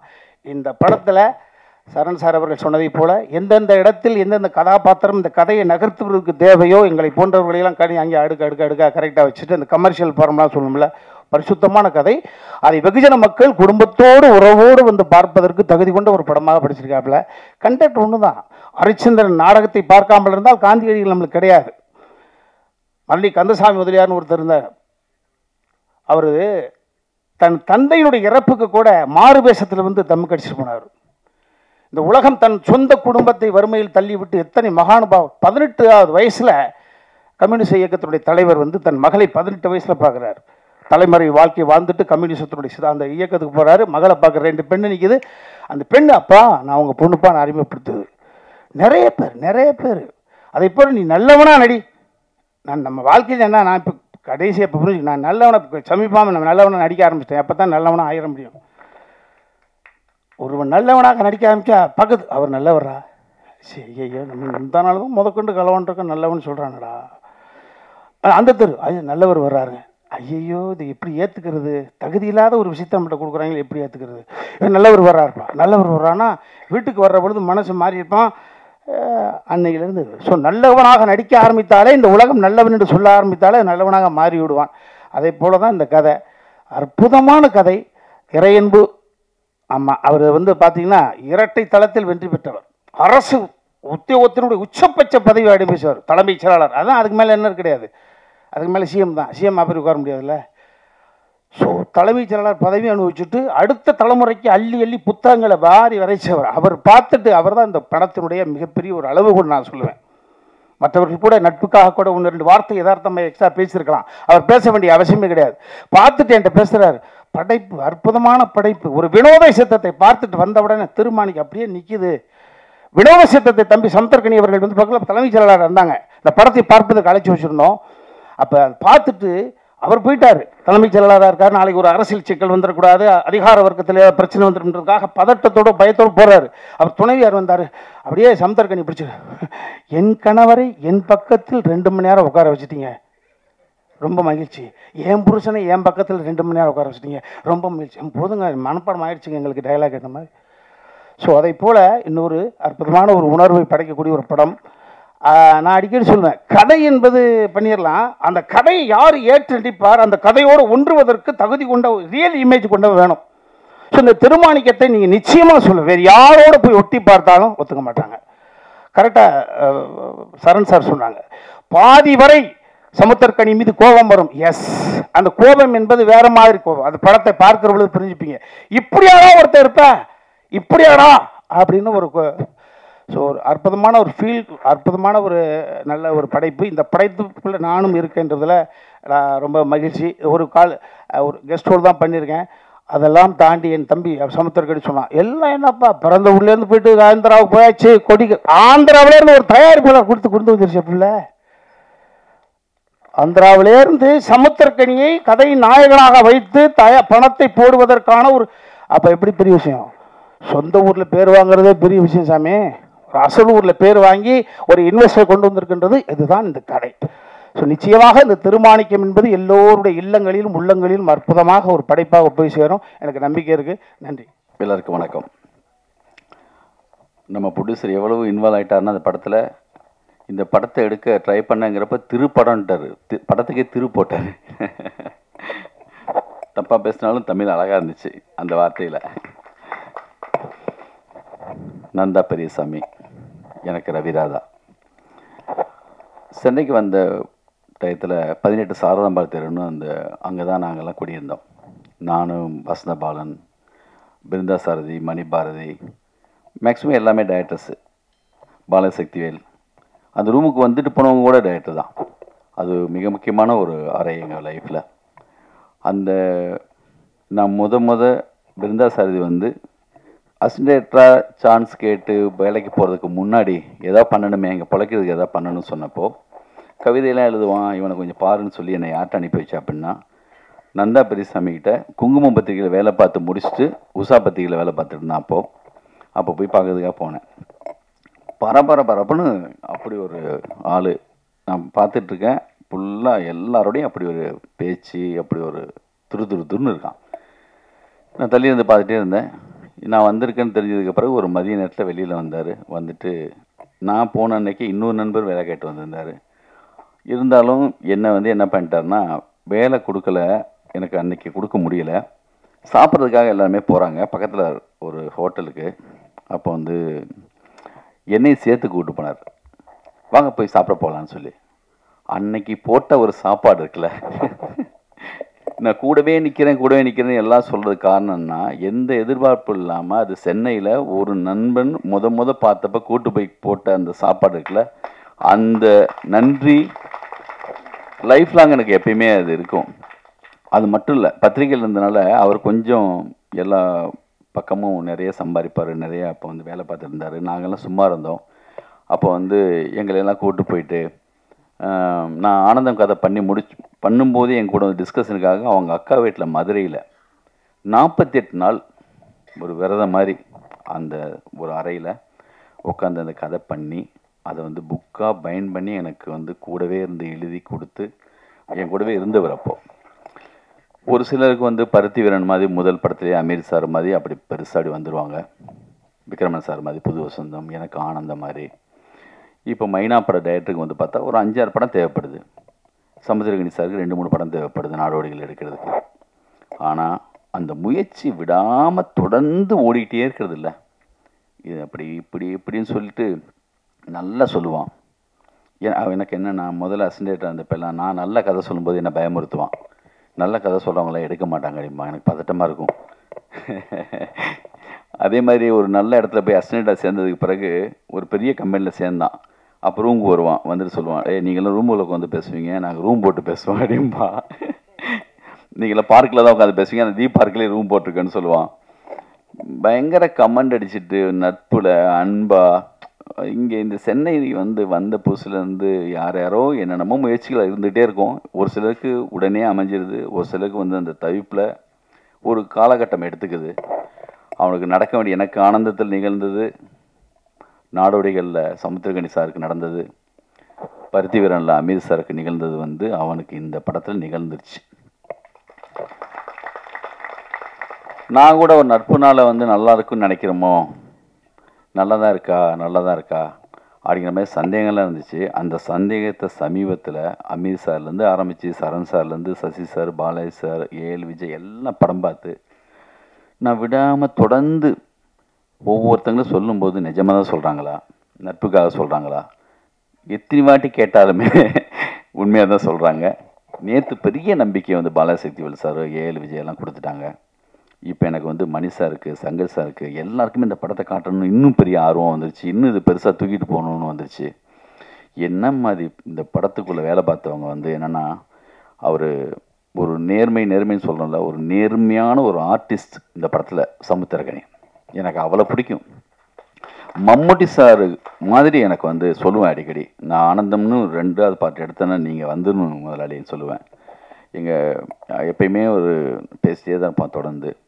அவர் விசாரணை படத்தில் நடித்ததை பார்த்துட்டு அவரும் அந்த ரூமில் ஒரு அறையில் அவர் நடிப்பார். அதை பார்த்துட்டு நான் பேசின ஒரு என்ன ஒரு கம்பீரமாக இருக்கும். அது வில்லனா நடிக்கட்டும், இல்லை இந்த மாதிரியான கேரக்டர் பண்ணட்டும், பிரேம் வச்சா 100% அது அப்படி நிற்பார். அது அவர்கிட்ட அப்படி இருக்கும். அப்படி நடிச்சிருக்காங்க அந்த படத்தில். மிக அற்புதமான ஒரு நடிப்பு. அதே மாதிரி அனன்யாவும் வந்து அவ்வளோ அழகாக அந்த போன் சீன் முதல் சீன் என்னங்க சமைச்சு வச்சுருக்கேன், கதை சொல்லிட மாட்டேன் அப்படியே சொல்லி அம்மா வந்து அழகாக பேசுனீங்கம்மா, ரொம்ப இன்னசென்ட்டாக ரொம்ப அற்புதமாக இருந்துச்சும்மா, நீங்கள் தான் தொடக்கம், ரொம்ப அழகாக இருந்துச்சு, ரொம்ப அற்புதமாக பேசுனீங்க. அப்படி வந்து அந்த சீனில் ரொம்ப நல்லா பண்ணியிருந்தாங்க. கேமராமேன் சுகுமார், எங்கள் கும்கி படம், இந்த படத்தில் வந்து கும்கியுடைய அந்த அந்த அமைப்பு இருக்குதுன்னு நான் நினைக்கிறேன். தெரிஞ்சோ தெரியாமல் எங்கள் நடிகர் அவங்களும் வந்துட்டாங்க உள்ள, அவங்களுக்கும் சமுத்திரகனி சாருக்கும் அப்படி ஒரு கெமிஸ்ட்ரி இருக்கும் ஒவ்வொரு படத்துலையும். இந்த படத்தில் சின்ன கேரக்டர் ரொம்ப அழகாக பண்ணியிருக்காங்க. இந்த ப்ரொடியூசர்ஸ் தெலுங்குலேருந்து வந்திருக்குன்னு சொன்னாங்க, ரவி சார், செந்தில். நாங்கள் எம்ஜிஆர் நகர் ரூமில் இருந்தப்போ நடிப்பு சான்ஸ் கேட்டு வருவார் நம்ம செந்தில். என் படத்தில் இப்போ பண்ண வாரியரில் இப்போ ஒரு சீன் நடிக்க கொடுத்தேன் அந்த ஸ்டூடியோவில் பார்த்துட்டு. அந்த யசோதா படம் வந்து அவங்க பண்ணிகிட்டு இருக்க வந்து சம்மந்தா வச்சுட்டு ஒரு படம் பண்ணாங்க. அப்போது இந்த படத்தில் சம்மந்தப்பட்ட ஒரு சில காட்சிகளை வந்து ரொம்ப அழகாக எல்லாருமே எடுத்து சொல்லிகிட்டே இருக்காங்க. இந்த கதையை கேட்டு முடித்த உடனே நான் கோவா ஃபிலிம் ஃபெஸ்டிவலில் இருந்தேன். அப்போ லோகேஷ் கனகராஜ் அவங்க அசிஸ்டன்ஸ் எல்லாமே வந்திருந்தாங்க. நான் சும்மா வந்து எப்பயுமே ஒரு படம் வந்து என்னை பாதிச்சிச்சு, கதை பாதிச்சிச்சுன்னா நான் சும்மா சொல்லி பார்ப்பேன். அது சௌத்ரி சார் கூட அப்படி தான் இருப்பார். யாருக்காவது சொல்லி பார்க்கும்போது அதில் ஒரு ஃப்ளோ இருக்கும், அது கேட்குறவங்களும் ரொம்ப நல்லா இருக்குன்னு சொல்லுவாங்க. அது எப்படி தப்பாக எடுத்தாலும் சரியாக தான் வரும். அதான் சௌத்ரி சார் 43-44 புது டைரக்டரை இன்ட்ரடியூஸ் பண்ணது காரணம் என்னென்னா, அவர் கதையை நம்பினதுக்கு பிறகு கவலையே பட மாட்டார். நல்ல விஷயத்தை இப்படி எடுத்தானே எப்படி எடுத்தானே அது வரியா அப்படிம்பார். டைரக்டர் பக்கம் இல்லையா, யார் சொன்னாலும் சரி தான் டைரக்டர் தான் சொல்லுவார் அவர். அது மாதிரி என்ன கஷ்டப்படாலும் சரி அந்த கதையை எடுத்துருக்கவே முடியாது. அது வந்து நான் சும்மா கிண்டல் கூட சொல்லுவேன். நான் விளையாட்டுக்கு ரவியை எப்பயுமே கிண்டல் பண்ணுவேன். அவன் சொல்லுவான், நான் ஆஸ்காராபடியே வாங்கிட்டு வந்தாலும் ரூமுக்கு வந்தாலும் நீங்கள் இருந்தாலும் கிண்டல் தாண்டே என்ன பண்ணுவீங்கன்னு சொல்லுவான். அது சும்மா ஒரு அன்பின் வெளிப்பாடு தான். இன்றைக்கி மகன்லாம் வந்திருக்காங்க. உண்மையான சரியான சந்தோஷத்தை பட வேண்டிய நேரம் வந்துருச்சு. அம்மாட்ட போய் சொல்லுங்கள். எனக்கு சொல்லுவாங்க அப்பப்போ, ஒரு மெசேஜ் போட்டாங்க சமீபத்தில் கூட, ஓடிக்கிட்டே இருக்காருங்க, நிற்கவே மாட்டேங்கிறாரு, எப்போ தான் அவருக்கு சரியாக நடக்கும்னு தெரியலை. வந்து சிந்தனையெல்லாம் கதை பேசுகிறதுல கதை பண்ணுறதுலாம் அந்த நாலேஜ் பயங்கரமாக இருக்கும். ஹிந்தியில் ஒரு கதை கொடுத்து மிகப்பெரிய கதை ஒன்று கொடுத்தோம் அந்த ஹிந்திக்கு கூட. அதனால் வந்து மிக சரியான நேரத்தில் வந்து சேர்ந்துடுவாங்க மட்டும் தெரியும். இந்த படத்தில் நம்மளால் என்ன பண்ண முடியும் அப்படிங்கிறப்போ எத்தனையோ படம் ரிலீஸ் பண்ணோம். நம்மளுக்கு இடையில எவ்வளவோ ஏற்ற இறக்கங்கள் பிரச்சனைகள் இருந்தாலும் இந்த படத்துக்குள்ளே இருக்கணும் அப்படின்ட்டு மாஸ்டர் பீஸ் இந்த படத்தை ரிலீஸ் பண்ணுது வெங்கடேஷ் சார். அவர் தான் கூட இருக்கார். சமீபத்தில் அது வந்து முக்கியமான 2-3 படங்கள் ரிலீஸ் பண்ணாங்க. இந்த படம் மிக முக்கியமான படமாக இருக்கும். எனக்கு ஆனந்தம் மாதிரி மிக அற்புதமான ஒரு விஷால் சந்திரசேகர் அவ்வளோ அற்புதமாக மியூசிக் பண்ணியிருக்காங்க. இந்த படத்தை பார்த்துட்டு பாராட்டின என்னுடைய எல்லா சக இயக்குநர்களுக்கும் நன்றி. இன்னும் இந்த படத்தை எவ்வளோ தூரத்துக்கு அழகாக கொண்டு சேர்க்க முடியுமோ அப்படி கொண்டு சேர்ப்போம். நீங்கள்லாம் இருக்கீங்க, உங்களிலேருந்து வந்த ஒரு ஆள் அவன். நீங்கள் கண்டிப்பாக இங்கே இருக்கிற ஒவ்வொருத்தங்களும் வந்து உங்களோட தான் அவன் சுற்றிட்டு இருந்தான், அவங்களுக்கு எல்லாருக்குமே தெரியும். அதனால் மிக அழகாக இந்த படத்தில் பாடல் எழுதின சிநேகன், இது வரைக்கும் நான் ரொம்ப பிடிக்கும் அவரை. அவருடைய ஒவ்வொரு வரையும் ஒவ்வொருத்தரையும் சொல்லிகிட்டே இருப்பேன். இது வரைக்கும் என் படத்தில் அமையலை, கண்டிப்பாக கூப்பிடுவேன். கண்டிப்பாக என் படத்தில் அடுத்த படத்தில் கண்டிப்பாக எழுதிடலாம். அதே மாதிரி இளங்கோ சமீபத்தில் மிக மிக முக்கியமான படம் பொன்னியின் செல்வன். அந்த படத்தில் எழுதுறதுக்கு ஒரு பெரிய நான் எவ்வளோ பெரிய டீம் அதில் உட்காந்து ஒரு படத்தை ஒர்க் பண்ணுறதுங்கிறது பெரிய விஷயம். அவரும் மிக அற்புதமான ஒரு பாட்டு எழுதியிருக்காரு. ரிவான்ஸா, சுசில் சார் பெரிய சப்போர்ட் இப்போது எங்களுக்கு இந்த படத்தில் அடுத்தடுத்த படங்கள் பண்ணுறதுக்கு மிகப்பெரிய சப்போர்ட்டு. எங்கள் பிரதர் மாதிரி அவரும் எங்களோட இருக்காங்க. இந்த படத்தில் ஒரு குட்டி குழந்தைங்க 2 பசங்க, ஷாம், எல்லாமே எல்லாருக்கும் யார் பேராவது விட்டுருந்தால் மன்னிச்சுக்கோங்க. எல்லாருக்கும் வாழ்த்துக்கள். மிக பெருசாக வரும். இந்த அமீர் சாருக்கு, நம்ம சமுத்திரகாந்த் சாருக்கெல்லாம் டைரக்டராக என்னெல்லாம் பேர் கிடைச்சதோ அந்த மாதிரியான பேர் உனக்கும் இந்த படத்து மூலமாக கிடைக்கணும். எனக்கு ஆனந்தம் மூலமாக கிடைச்ச அந்த பேரெல்லாம் உனக்கு கிடைக்கணும். அதுக்காக முழுக்க முழுக்க உன் கூடவே இருப்போம், லைஃப் லாங் இருப்போம்னு சொல்லிட்டு நன்றி, வணக்கம். எவருக்கும் மாலை வணக்கம். எனக்கா எப்பயுமே குரல் கொடுப்பாரு, இப்போ குரல் கொடுத்து ஹெல்ப் பண்ணுறாரு, நன்றிண்ணா. நான் வந்து 2 விஷயத்தை நான் வந்து ஃபார்முலாவாக வச்சுருக்கிறேன். ஒன்று வந்து புத்தர் சொன்ன உன் மனம்தான் விதி, அதுதான் நான் வந்து ஃபார்முலா வச்சுருக்கிறேன். இன்னொன்று வந்து ஓடிக்கொண்டே பிரார்த்தனை பண்ணுவோம். இந்த 2 தான் வந்து இன்ன வரைக்கும் ஓடுறதுக்கு ஒரு காரணமாக இருக்குது. இந்த திருமாணிக்கம் வந்து ஊர் கூடி இழுத்த தேர். இந்த வடத்தை வந்து எல்லாருமே ஒவ்வொரு கைப்பிடிச்சு ஹெல்ப் பண்ணியிருக்கிறாங்க. இந்த கதை முதல்ல நான் சுபாஷ் சந்திர போஸ் திருப்பதி சுபாஷ் சந்திர போஸ் சொன்ன உடனே எப்பயுமே என்னை திட்டிகிட்டு இருப்பார், என்னை பாராட்ட மாட்டார். முதல்ல பாராட்டு வாங்கி கொடுத்த கதையாக அவர் நம்பி மேலே உடனே லிங்குசாமி சார்ட்ட கூட்டிகிட்டு போய் நீங்கள் இந்த கதையை சொல்லுங்கன்னு சொல்லி அன்னைக்கே அங்கே இருக்க டேரக்டர்ஸ் பன்னீர்செல்வம், பிருந்தா சார் எல்லாத்தையும் கதையை சொல்லி இது வந்து படமாக வேண்டிய கதை அப்படின்னு சொல்லி ஒரு பிள்ளையார் சொல்லி போட்டது அவங்க. அதுக்கு பிறகு சில பல காரணங்களால் வந்து காலதாமதம் ஏற்பட்டோன்னா ராஜா செந்தில் மூலம் ஜிபி ரவிக்குமார் சார் வந்து இந்த படத்தை ஆரம்பித்தார். இன்னைக்கு இந்த படம் வெளியே வந்த ஃபர்ஸ்ட் காப்பி முடிகிற வரைக்குமே நிறைய பேர், குறிப்பாக வந்து சமுத்திரக்கணி என்னை வந்து என்னுடைய ட்ராக் ஸ்டோரி, என்னுடைய பின்னாடி இருந்த எந்த கதையுமே கேட்கல. உடனே நான் ஷூட்டிங் போங்க, நீங்கள் டயட் பண்ணுங்கன்னாரு. எனக்கு ஒரு பதட்டமாக இருந்துச்சு. அவருக்கு ரொம்ப பிஸி ஷெட்யூலில் ஒரு நாள் கிடைக்கிறது கூட கஷ்டம். 25 நாள் தொடர்ந்து கொடுத்து இந்த மாணிக்கத்தை வந்து திருமாணிக்கம் ஆக்கணும். முதல் பெருமை வந்து அவருக்கு தான்.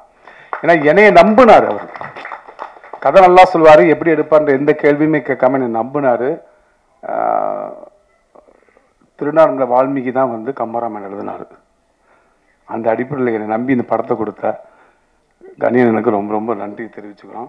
அப்புறம் அமீர் சார் வந்து எப்பயுமே வந்து நந்தா படத்தை வந்து முதல்ல காட்டுங்க நந்தா சார், காட்டுறக்குரிய படம் இருந்துச்சா உங்களை காட்டுங்க சார், அது வரைக்கும் காட்ட மாட்டேன்னு சொல்லிகிட்டே இருப்பேன். இன்னும் தெரியல, இந்த தடவை வந்து சரி காட்டுறேன்னு சொல்லி சொன்னார். கூப்பிட்டு போய் ஒரு பதட்டமாக ஒரு மழை அடித்து சென்னை சிட்டியே வந்து எங்கேயுமே நகல முடியாத ஒரு மழை நாளில் வந்து படத்தை பார்த்தாரு.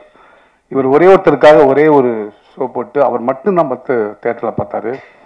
அவர் ஒத்த ஆள் கிடையாது, 1000 யானைக்கு சமமாக விமர்சனம் பண்ணிட்டு போயிட்டார். எனக்கு ரொம்ப சந்தோஷமாக இருந்தது. அப்புறம் இந்த தம்பிராமையான ரொம்ப என்கிட்ட அவர் அடிக்கடி சொல்லுவார், டே பெரிய பேர், பெரிய காரு, பெரிய புகழெலாம் கிடைக்கல நினைக்காத, கடவுள் உனக்கு எதையுமே கொடுக்கல நினைக்காத, ஒன்று வந்து எடுத்துக்கலே தானே. உன் ஒய்ஃப் நல்லா ஆரோக்கியமாக இருக்காங்க, உன் பொண்ணு நல்லா படிக்கிறா, உன் பையன் பெரிய இடத்துல இருக்கிறான், இதுக்கு நீ சந்தோஷப்படுறா அப்படின்னு அடிக்கடி சொல்லுவார். ஒரு எப்பயுமே ஒரு பாசிட்டிவாக நம்ம வந்து அடுத்தடுத்து ஓடுறதுக்கு ஒரு பெரிய ஒரு கீ கொடுத்துட்டே இருப்பார் அண்ணன். அப்புறம் இந்த படத்தில் நடித்த அத்தனை நடிகர்களும் வந்து வடிவுக்கு செய்ய மாட்டேன், இனிமேல் நான் வந்து 2 மணி நேரம் கதை சொல்ல மாட்டேன். அது இப்போ இந்த மேடையில் உறுதியாகிடுச்சு, எல்லாருமே பண்ணாங்க. ஆமாம். அப்புறம் ஐயா பாரதி ராஜா ஐயா வந்து இப்போ மலேசியாவில் இருக்கார். அவர் வந்து இந்த படத்துக்கு மிகப்பெரிய, அவரை வந்து நான் வந்து ஒரு டைரக்ட் பண்ணது மிகப்பெரிய ஒரு சந்தோஷமாக இருக்குது. கிட்டத்தட்ட ஒரு 7 நாள் வந்து ஹாஸ்பிட்டல்லேருந்து ட்ரிப்பு போட்ட கையோடு வந்து நடித்து கொடுத்துட்டு போனார். அவர் ட்ரிப்பு போட்டு என் படத்தை காப்பாற்றிட்டார். அப்புறம் கவிஞர் சினேகன், இளங்க கிருஷ்ணமூர்த்தி, அப்புறம் சொர்க்கோ, இப்படி எல்லாருமே அவங்க வரியிலாளர் படத்துக்கு வந்து ஒரு பெரிய ஒரு வாழ்வியலை கொடுத்துருக்காங்க. இந்த கதை நல்லா சொல்லுவேன், இதை எப்படி எடுக்கிறன்றப்ப இந்த கதையை வந்து இந்த சொன்ன கதையை விட அழகாக படம் பிடிச்சி கொடுத்த சுமார் அண்ணனுக்கு இந்த சமயத்தில் மிகப்பெரிய நன்றியை தெரிவிச்சுக்கிறேன். அதுக்கு உயிர் கொடுத்த விஷால் சந்திரசேகர். அப்புறம் எல்லாத்துக்குமே காரணமாக இது படமாக வர்றதுக்கு காரணம் இந்த ராஜா செந்தில். அவர் தான் இந்த வந்து ப்ரொடியூசரை கூட்டிகிட்டு வந்து இங்கே வந்து தைரியமாக இந்த படத்தை எடுக்கலான்னு சொன்னார். ஜிபி ரவிக்குமார் சார் அடிக்கணும்னு சொல்லுவார், நான் நிறைய கதைகள் கேட்டேங்க, அந்த கதைகள்லாம் எனக்கு நம்பிக்கை கொடுத்துச்சு, ஆனால் இந்த கதை மட்டும் தான் எனக்கு தைரியத்தை கொடுத்துச்சுன்னாரு. அது வந்து எனக்கு இந்த மேடையில் கண்டிப்பாக சொல்லணும். ரொம்ப ரொம்ப நன்றி சார். வேற ஒரு ஸ்டேட்லேருந்து வந்து ஒரு நல்ல தமிழ் படத்தை எடுத்திருக்கிறாரு, நம்ம தமிழ் மக்களை நம்பி எடுத்திருக்காரு. நம்ம வந்து அவரை வந்து பத்திரமா கரை சேர்க்கணும் இந்த சமயத்தில் உங்களை விளையாட வேண்டிக்கிறேன். நன்றி, வணக்கம், தேங்க்யூ. வாழ்க்கையில் மிகவும் முக்கியமானது. அண்ணனுடைய சட்டை தம்பிக்கு பொருந்தும், அண்ணன் படித்த புத்தகம் தங்கைக்கு உதவும், தங்கை அக்கா கழுத்தில் தாலி என்ற தங்கம் ஏறுவதற்காக காதோறும் வெள்ளி முளைத்த பின்பும் வேலை செய்து கொண்டே இருப்பவன் தான் அண்ணன். தன்னை பற்றி நினைக்காது தன் குடும்பத்திற்காக ஓடி ஓடி உழைக்கக்கூடிய ஒரு உழைப்பாளி.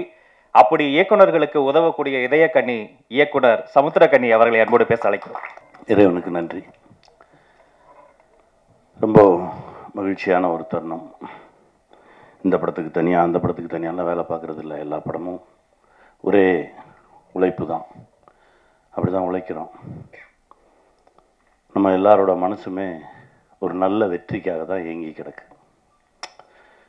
ஒரு பருத்தி வீரன் மாதிரி ஒரு வெற்றி வேணும், சுப்பிரமணியபுரம் மாதிரி ஒரு வெற்றி வேணும். நாம் கண்ட வெற்றியவே திரும்ப நாம் வெல்லணும், அதை ஜெயிக்கணும், இதை ஜெயிக்கணும் இல்லாமல் நம்ம வெற்றியவே நம்ம வெல்லணும் அப்படின்ற ஒரு போராட்டம் தான் அப்பால சந்தித்தது. அதற்கு பிறகு தனியாக நின்று ஒரு படைப்பு கிடைக்கிறதுக்கு 7 வருஷம் ஆயிருக்கு. ரொம்ப உண்மையாக உழைச்சிருக்கோம். என்ன இதில் சேர்ந்தது எல்லாமே நல்ல மனசு இருக்கிறவங்க ஒன்றா சேர்ந்தாங்க. ஏன்னா அது அமையாது.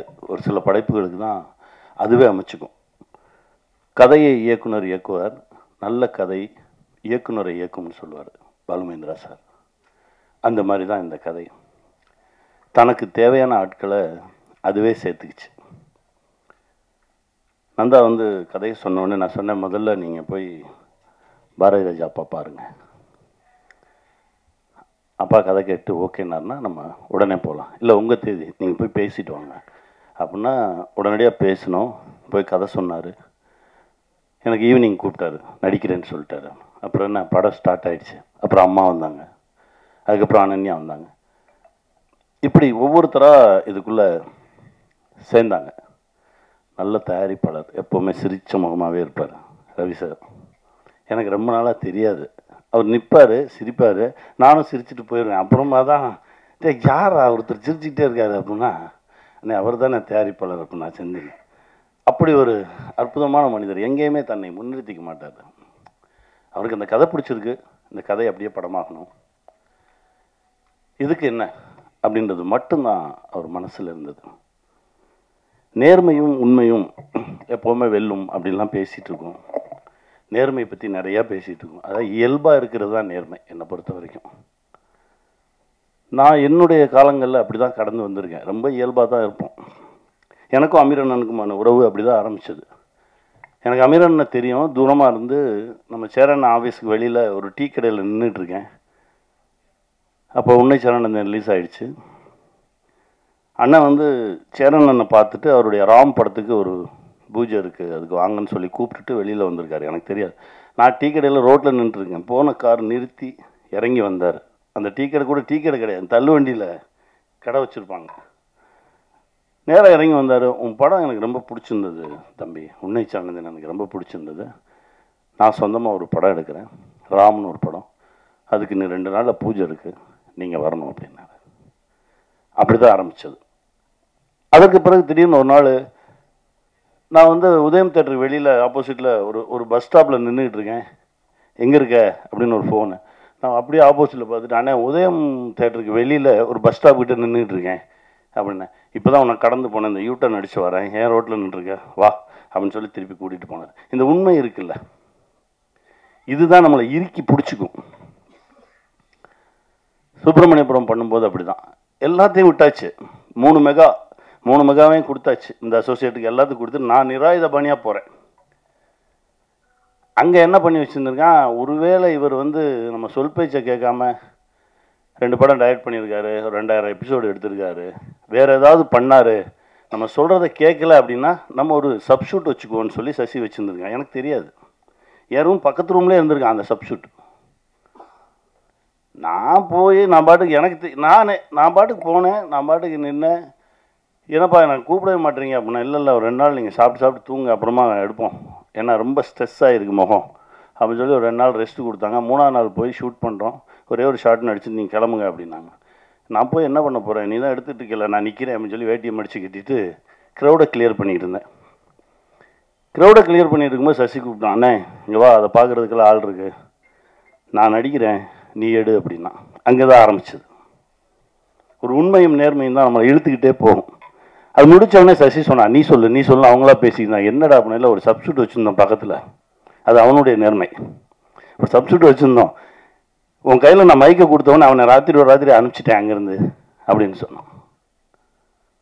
முதல்ல நடிக்க போகும்போது எங்கள் டைரக்டர் ஒரு சீரியல் ஷூட்டிங், ஒல்லியா ஒருத்தன், நான் போய் நிற்கிறேன், என்னமோ தெரில, என்னை பிடிக்கல உங்களுக்கு.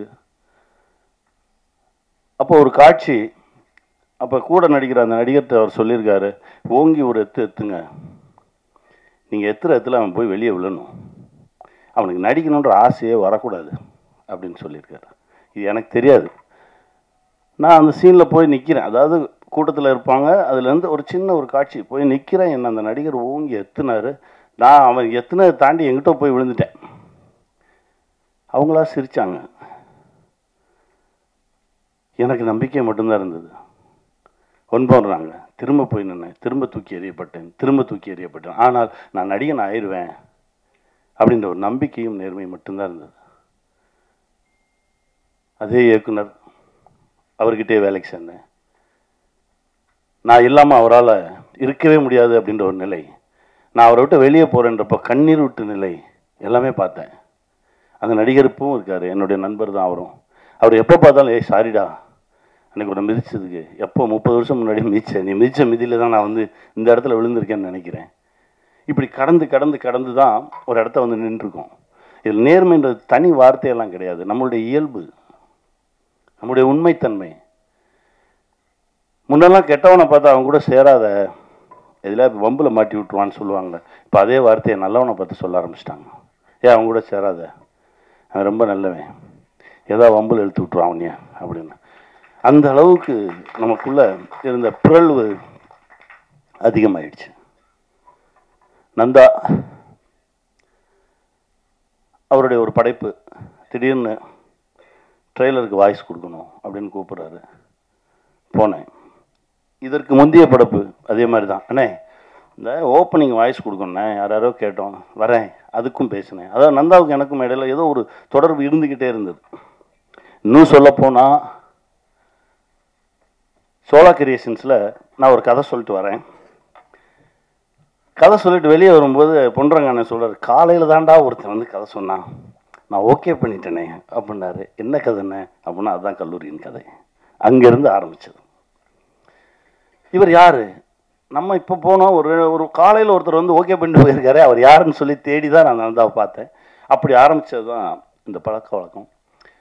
பட் என்னென்னா, ஒரே நேர்கோட்டில் தான் பயணிச்சுட்டு இருக்கோம், அப்படி தான் நான் நினைக்கிறேன். என்னை விட நல்லவன் நந்தா, அவ்வளவு நேர்மையானவன். எங்கள் அண்ணன் சொன்ன மாதிரி நான்லாம் அந்த 2வது ரகம் அந்த செயினை எடுத்து இது யாருதுன்னாவது கேட்பேன். நந்தா ஐயோ அப்படின்னு சொல்லி தள்ளி ஓடிடுவார், அவ்வளவு நல்லவர். நந்தா மனசுக்கு எப்போவோ மிகப்பெரிய ஒரு இடத்து தொற்றுக்கணும். இப்போது அந்த வாய்ப்பு கிடைக்கும். ஏன்னா நம்ம எதுக்கு வேணாலும் ஆசைப்படலாம், எஃபர்ட்ஸ் போடலாம்.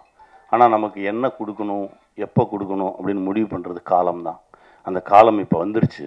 நந்தா, உங்கள் உழைப்புக்கும் உங்களுடைய உண்மைத்தன்மைக்கும் நம்ம மாணிக்க மாதிரி தான். நீங்கள் என்னைக்கு இருந்தாலும் உங்களுக்கு வெற்றி தான், ஜெயிச்சுக்கிட்டே இருப்பீங்க. இந்த கதை கேட்ட உடனே நான் சொன்னேன், எனக்கு எழுதி கொடுத்துடுங்க. ஏன்னா இவர் சொன்ன ஒரு மாதிரி மெஸ்மரைஸ் பண்ணுறாரு.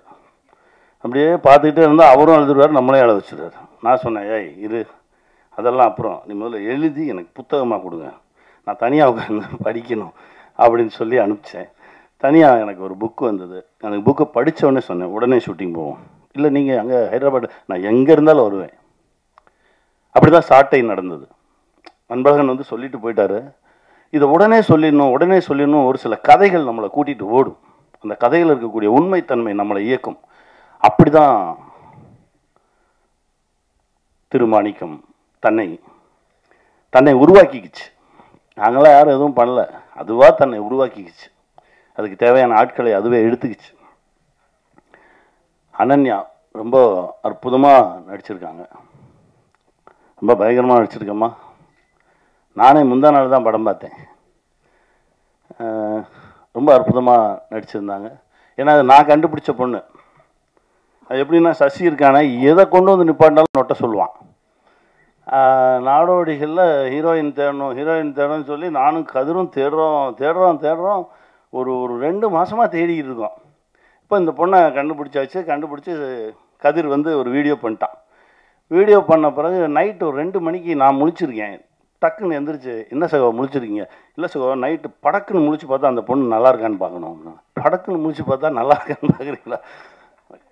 ஆமாங்க, பிடிக்கணும்ல எல்லாருக்கும் அப்படின்னு சொல்லி அந்த மாதிரியெல்லாம் எடுத்து செக் பண்ணி பார்த்தோம். திடீர்னு பார்க்குறது, திரும்பி பார்க்குறது, இப்படியெல்லாம் பார்த்தா அந்த பொண்ணு பிடிச்ச மாதிரி இருக்கா மூஞ்சி அப்படின்னு. அது கடைசி பாருங்கள், எனக்கே பேராக வந்து நிற்கிது. நல்லா நடிச்சிருக்கீங்க. உங்களுக்கான இடம், பெரிய இடம் இருக்குது. வாழ்த்துக்கள். அப்புறம் எங்கள் அம்மாவை பற்றி நான் சொல்லணும் அப்படின்றதே இல்லை. அப்படி நின்னாலே அது அப்படி இருக்கும். நேற்று முந்தா நாள் நான் படம் பார்க்கும்போது கூட என்னை அறியாமல் நாங்கள் தான் ஸ்க்ரீனில் நிற்கிறோன்றதை தாண்டி எனக்கு ஜிவ்வுன்னு தூக்குச்சு. அம்மா ஒரு சத்தம் கொடுப்பாங்க, பக்கத்து வீட்டுக்காரங்களெல்லாம் கூப்பிடுவாங்க. அந்த இடம் என்னை அறியாமல் அப்படியே எடுத்துகிட்டு போச்சு. அதுதான் ஒரு சில இடத்துல ஒரு சிலவங்க நிற்கணும். அவங்க நின்னாதான் அது படைப்பு, அவங்க நின்னாதான் அதுக்கு உயிர் வரும். அப்பா பாரதிராஜா அப்பாவோட நடிக்கும்போது என்னை அப்படியே பார்ப்பார், பண்பற்ற நடிகன் ஆகிட்ட அப்படின்னு. இல்லைப்பா, அது அது அது வந்து என்னென்னா மனோஜ் கூட சொன்னார். மனோஜ்னாலும் ரொம்ப க்ளோஸ் ஃப்ரெண்ட்ஸு. மனோஜ் படம் பார்த்துட்டு சொன்னார், இல்லைடா நீ அப்பா கூட நிற்கும் போது அவரையே பார்த்து ரசிச்சுக்கிட்டே இருக்கடா, அது தெரியுதுடா அப்படின்னு. வேறு என்னடா பண்ணுறது? அப்படி தான் இருந்தது. அந்த அந்த அந்த 4 நாட்கள் 5 நாட்கள் அவரோட நிற்கும்போது இருந்த அந்த சக்தியும் அந்த மகிழ்ச்சியும் அதுக்கு அளவே இல்லை. நந்தாவுக்கு தான் நன்றி சொல்லணும். ரொம்ப மகிழ்ச்சியாக என் பிள்ளைங்க வாங்க, நீ வாடா, என் பிள்ளைங்களாவே இருந்தாங்க. இதில் வேற என்னன்னா ஓடி வந்து 2 பேர்த்தையும் தூக்குன்றாரு. ஒரு பக்கம் எனக்கு வெயிட் இழுக்கும், இன்னொரு பக்கம் ஈஸியாக தூக்கிடுவேன். வாங்க, இது மூத்த பிள்ளை வளர்ந்துருச்சு இப்போ கொஞ்சம்.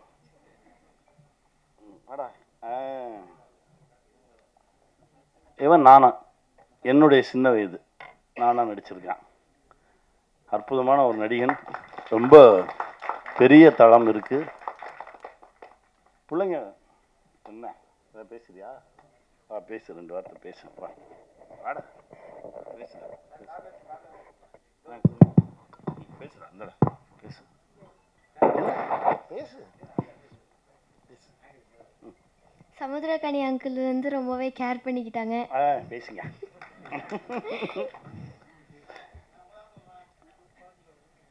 பேசுடா, உனக்கு என்ன தோணுதோ பேசு. இந்த மூவியில் எல்லாருமே ரொம்ப ஹார்ட் ஒர்க் பண்ணியிருக்காங்க. இதில் நந்தா பெரியசாமி அங்கிள் எனக்கு ஆப்பர்ச்சுனிட்டி கொடுத்ததுக்கு ரொம்பவே நன்றி.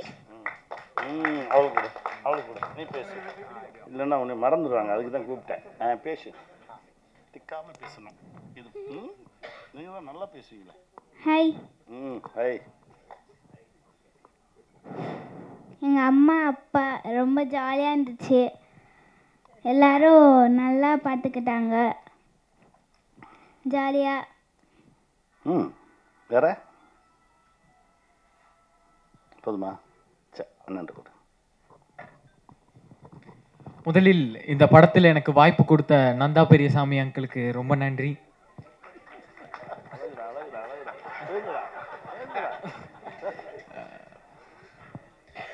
சின்ன வயசில் நான் டிவி பார்க்கும்போது விஐபியில் சமுத்திரக்கனி அங்கிள் ஓட சீன் பார்ப்பேன். இப்படி ஒரு அப்பா இருப்பாங்க அப்படிங்கிறத பார்ப்பேன். இப்போது அவர் வாயாலேயே என்னை பெருமையாக சொல்லும்போது ரொம்ப பெருமையாக இருக்குது. Thank you so much uncle. Thanks.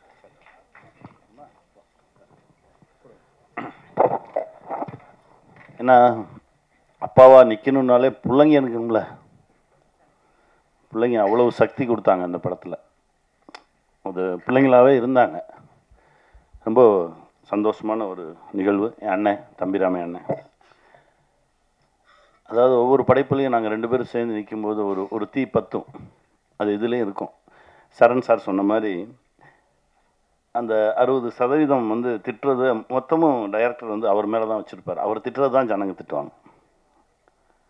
அந்த கேரக்டர் அவர் வந்து ஒரு என் மனைவியின் இடத்துல இருந்து பேசுகிற ஒரு கேரக்டர் வருவார். அற்புதமான அண்ணன் கூட நின்னாலே போதும், அவ்வளோ மகிழ்ச்சியாக இருக்கும். அந்த மாதிரி ஒரு சந்தோஷம். கவிஞர் சுனேன் சார், சார் எனக்கு உங்களை அறிமுகப்படுத்தலை சார், மகிழ்ச்சி. தம்பி சுகு, முன்னாடியெல்லாம் சுகுட்ட ஒரு பதட்டம் தெரியும், ஆனால் இப்போ ரொம்ப அசால்ட்டாக கையாளுறான் கேமராவை. ரொம்ப சாதாரணமாக சுகு இந்த படத்தில் கேமராவை கையாண்டார். எனக்கு ரொம்ப சந்தோஷமாக இருக்குது. நம்ம பிள்ளைங்க அப்படி வளர்ந்து நிற்கிறத பார்க்கும்போது இருக்கும்ல ஒரு மகிழ்ச்சி, அந்த மாதிரி ஒரு மகிழ்ச்சி சுகுவோட கேமராவில். ஆக்சுவலாக சாட்டையில் பதிவானோம், அதற்கு பிறகு ஹரிசார் படத்தில் பதிவானோம். இப்போ இந்த படத்தில் ஏன்னா அவனுடைய கேமராவில் கேமரா முன்னாடி நிற்கிறதுக்கே அவ்வளோ சந்தோஷமாக இருக்கும். அப்படி ஒரு படைப்பாளி. இந்த படத்தில் இது இல்லாமல் நடித்த எல்லோருக்குமே, அதாவது இந்த மாப்பிள்ளை ஒருத்தர் இருக்கேன், அதாவது வழக்கமாக நம்ம ஊர்களில் பார்த்தீங்கன்னா பொண்டாட்டியை அனுப்பிட்டு போனஸாக தம்பி அனுப்பிச்சிடுவாங்கல்ல, அந்த மாதிரி ஒரு கேரக்டர். அவங்க என்ன செய்கிறாங்கன்றது சம்மந்தப்பட்டவங்களுக்கே தெரியாமல் ஒரு வேலையை பார்த்து விட்ருவாங்க. அந்த மாதிரி தான் அற்புதமான ஒரு மாப்பிள்ளை. என் அண்ணன் இளவரச அண்ணன் எல்லாருமே ஒரு அற்புதமான நடிகர்களோடு நடித்த மகிழ்ச்சி.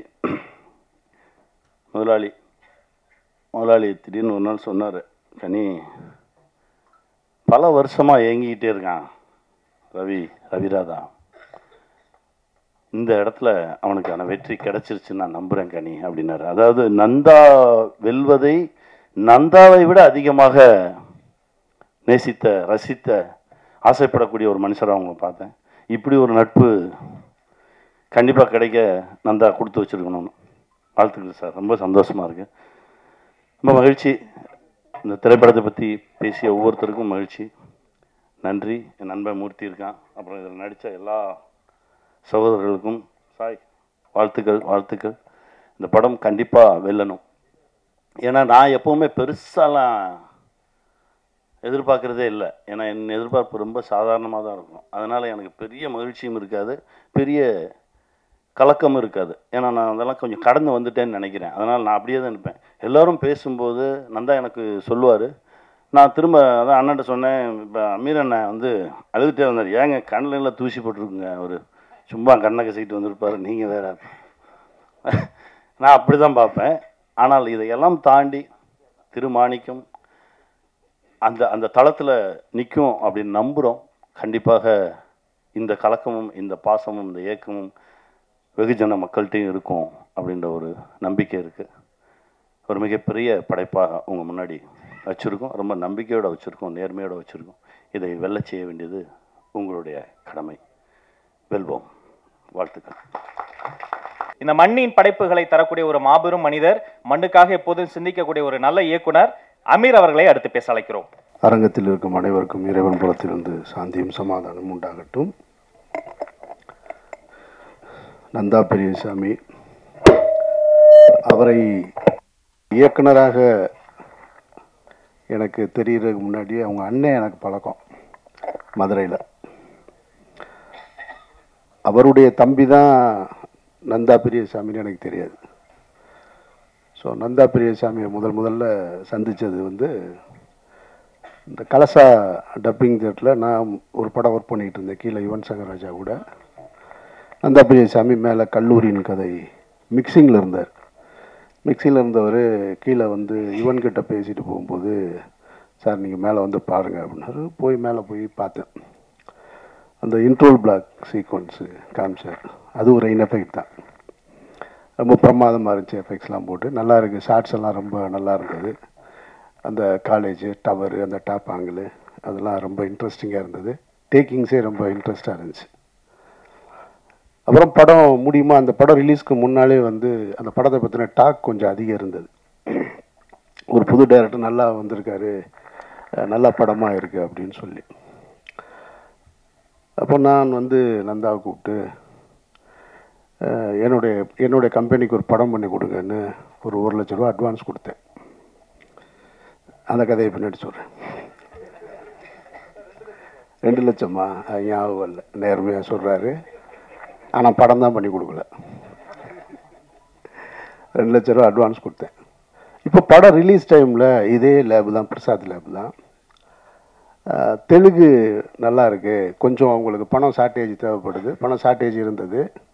சௌத்ரி சார் அப்போ என்னோட ரொம்ப நெருக்கமாக இருந்த நேரம். அப்போ அவர் என்கிட்ட சொல்கிறாரு, என்னப்பா இந்த படம் ஏதோ நல்லா இருக்குன்னு சொல்கிறாங்க. என்னப்பா நான் கூட மிக்சிங்கில் கொஞ்சம் பார்த்தேன் சார், நல்லா இருந்துச்சுன்னு. சார் அப்போ நீ போய் தெலுங்கு வாங்கிறியா, அவர் என்ன வேலை சொல்கிறாங்களோ சொல்லிவிட்டு வாங்கிடுங்கன்னு. இப்போ நான் வந்து இங்கே நின்றுட்டுருக்கேன் அவருக்காக. வந்து நின்று என்ன நந்தா இருக்கார், ஆர்யா இருக்கார், இங்கே அவரும் நின்றுட்டுருக்காரு ரிலீஸுக்கு. எல்லாருமே நிற்கிறாங்க. அப்போ நான் கேட்குறேன் நந்தாவை கூப்பிட்டு, பணம் ஏதாவது ஷார்ட்டேஜ்னா, சௌத்ரி சார் பணம் கொடுத்துருக்காரு, அது செக்கு கொடுத்துருக்காரு, ஐயா போய் வர சொல்லியிருக்காரு, எதுனாலும் கொடுத்துக்கலாம் அப்படின்னு, நீங்கள் யோசிக்காதீங்க கொடுத்துருங்க அப்படின்னு. அவர் தம்பிராமையா அண்ணன் சொன்னது மாதிரி அவர் அப்படி தான் பேசுவார். அப்படியா சார் சொல்லிடுங்க சார், நான் அது என்ன அவங்க ப்ரொடியூசர் பேசிகிட்டு இருக்காங்க சார், நான் பார்த்துக்கலாம் சார். என்ன நடிக்கிறானா இல்லை உண்மையாக இப்போ வரைக்கும் அப்படி தான். இதே மீட்டரில் அந்த விரலை வேறு இப்படி வச்சுக்கிடுவார். அவர் இப்படி தான் பேசுவார். அப்போ எனக்கு என்னென்னா, ஒரு பெரிய ப்ரொடியூசரு தெலுங்கில், அப்போ ஒரு சௌத்ரி சார் சூப்பர் குட்டில் தெலுங்கில் ரீமேக் பண்ணிக்கிட்டு இருந்த டைம் நிறைய படங்கள் பண்ணிக்கிட்டு இருந்தாங்க. கொடுக்க வேண்டிய நந்தான்னு. அப்புறம் அவர் தெரில. அப்புறம் நான் கொஞ்ச நேரம் நின்று பார்த்துட்டு, நமக்கு ரொம்ப நேரம் நிற்கிறதுக்கு வேலைக்கு ஆகாது, நான் கிளம்பிட்டேன். அப்புறம் படம் ரிலீஸ் ஆயிடுச்சு.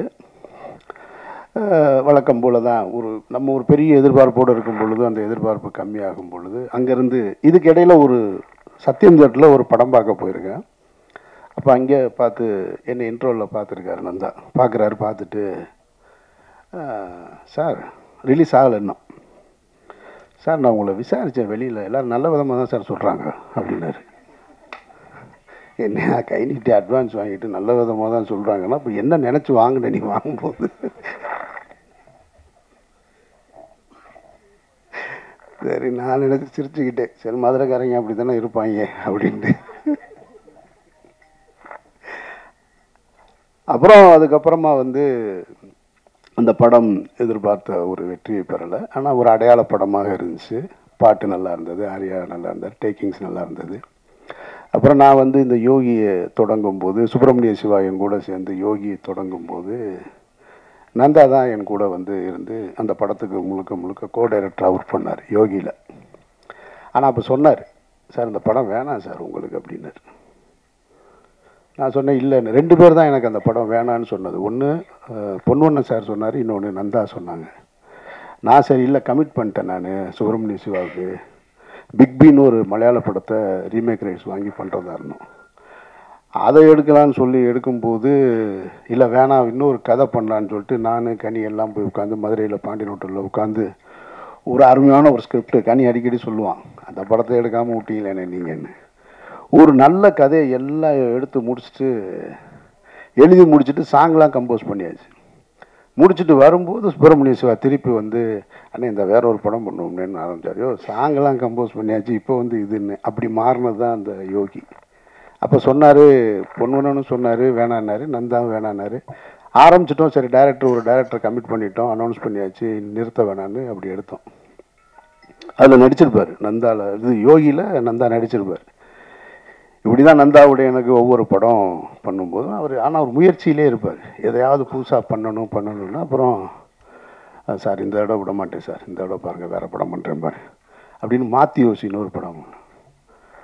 அப்புறம் மாற்றி யோசின்னு படம் பண்ணார் பயங்கரமாக. ரொம்ப ஆனால் நம்பிக்கையோடு தான் பேசுவார் ஒவ்வொரு படத்தையும்.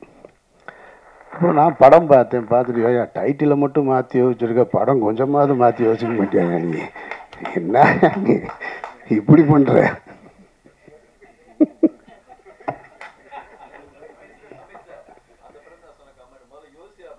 அப்புறம் யோசி அப்புறமா மாற்றலாம்.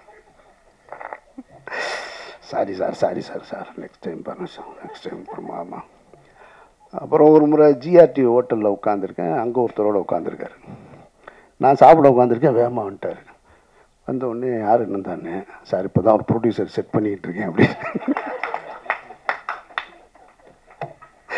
உனக்கு மட்டும் எப்படியா இருக்கிறாங்க கரெக்டாக.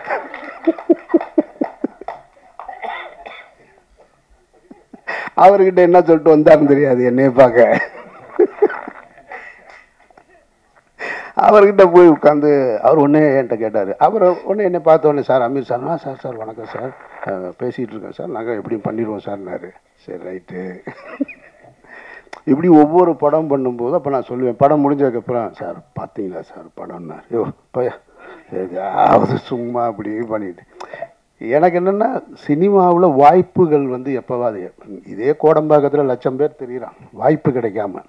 இப்போ வாய்ப்பை சரியாக பயன்படுத்த வேண்டிய பொறுப்பு இயக்குனருக்கு இருக்குது. ஒரு முதலாளி பணத்தை எங்கேருந்து வேணாலும் எடுத்துகிட்டு வந்துடுறாரு. ஒரு தடவை மிஸ் ஆகலாம், 2 தடவை மிஸ் ஆகும், ஒவ்வொரு தடவைமா உனக்கு மிஸ் ஆகும் அப்படின்னா இல்லை சார் எங்கேயோ ஒரு ராங் கால்குலேஷன், அது இந்த தடவை சரியாக வரும் சார் இந்த தடவை. அப்புறம் இப்போ இந்த ஹிந்திக்கு ஸ்கிரிப்ட் எழுதினார், அடுத்த கட்டத்துக்கு போயிட்டார். ஆனால் என்னென்னா நந்தா கிட்ட அந்த உழைப்பு, அந்த முயற்சி, அந்த தேடுதல் இருந்துக்கிட்டே இருந்தது. அது நான் கனிக்கிட்ட பார்த்துருக்கேன். கனிய தொடக்கத்துலேருந்து எனக்கு தெரியும். அவனுடைய தேடுதல், அவனுடைய பர்த்திவீரன் ஷூட்டிங்லாம் திட்டு வாங்கிட்டு கோச்சிட்டு வந்துட்டான், காய்ச்சல் வந்துருச்சு அவனுக்கு. அப்புறமா திரும்ப அந்த அந்த ஈகோலாம் பார்க்காம திரும்ப தேடிக்கிட்டே இருப்போம், ஏதாவது ஒரு வேலை செஞ்சுக்கிட்டே இருப்போம். அது நந்தா கிட்ட இருந்தது. அப்புறம் இப்போ இந்த படம் இப்போ சொன்னார் சார், இந்த மாதிரி இப்போது சார் நீங்கள் விரும்புகிற மாதிரி ஒரு படம் எடுத்திருக்கேன் சார், நீங்கள் கண்டிப்பாக இந்த தடவை உங்களுக்கு பிடிக்கும், நான் உங்களுக்கு காட்டுறேன் சார். எத்தனை தடவை தான் என்னை ஏமாற்றுவேன்னு தெரில அப்படின்னு நினச்சி தான் அந்த படம் போய் பார்த்தேன். படம் உண்மையிலே படம் எனக்கு ரொம்ப நெருக்கமாக இருந்தது, பிடிச்சிருந்தது. இந்த படம் பார்த்துட்டு அழுதுன்னு சொன்னதில் பாதி உண்மை, பாதி வந்து கொஞ்சம் தூக்க கலக்கம் வேறு இருந்தது. அதனால் லேசாக கண்ணு கலங்கிருந்துச்சு. அதில் நந்தாவோட புத்திசாலித்தனம் என்னென்னா, படம் பார்த்து வெளியே வரும்போது ஒருத்தர் வீடியோ எடுத்துக்கிட்டே இருக்கார் ரெடியா. ஆமாம், அப்படியே கண்ணு லேசாக அப்படியே கலங்கி வந்தோடனே, சார் அழுதுட்டீங்கல்ல.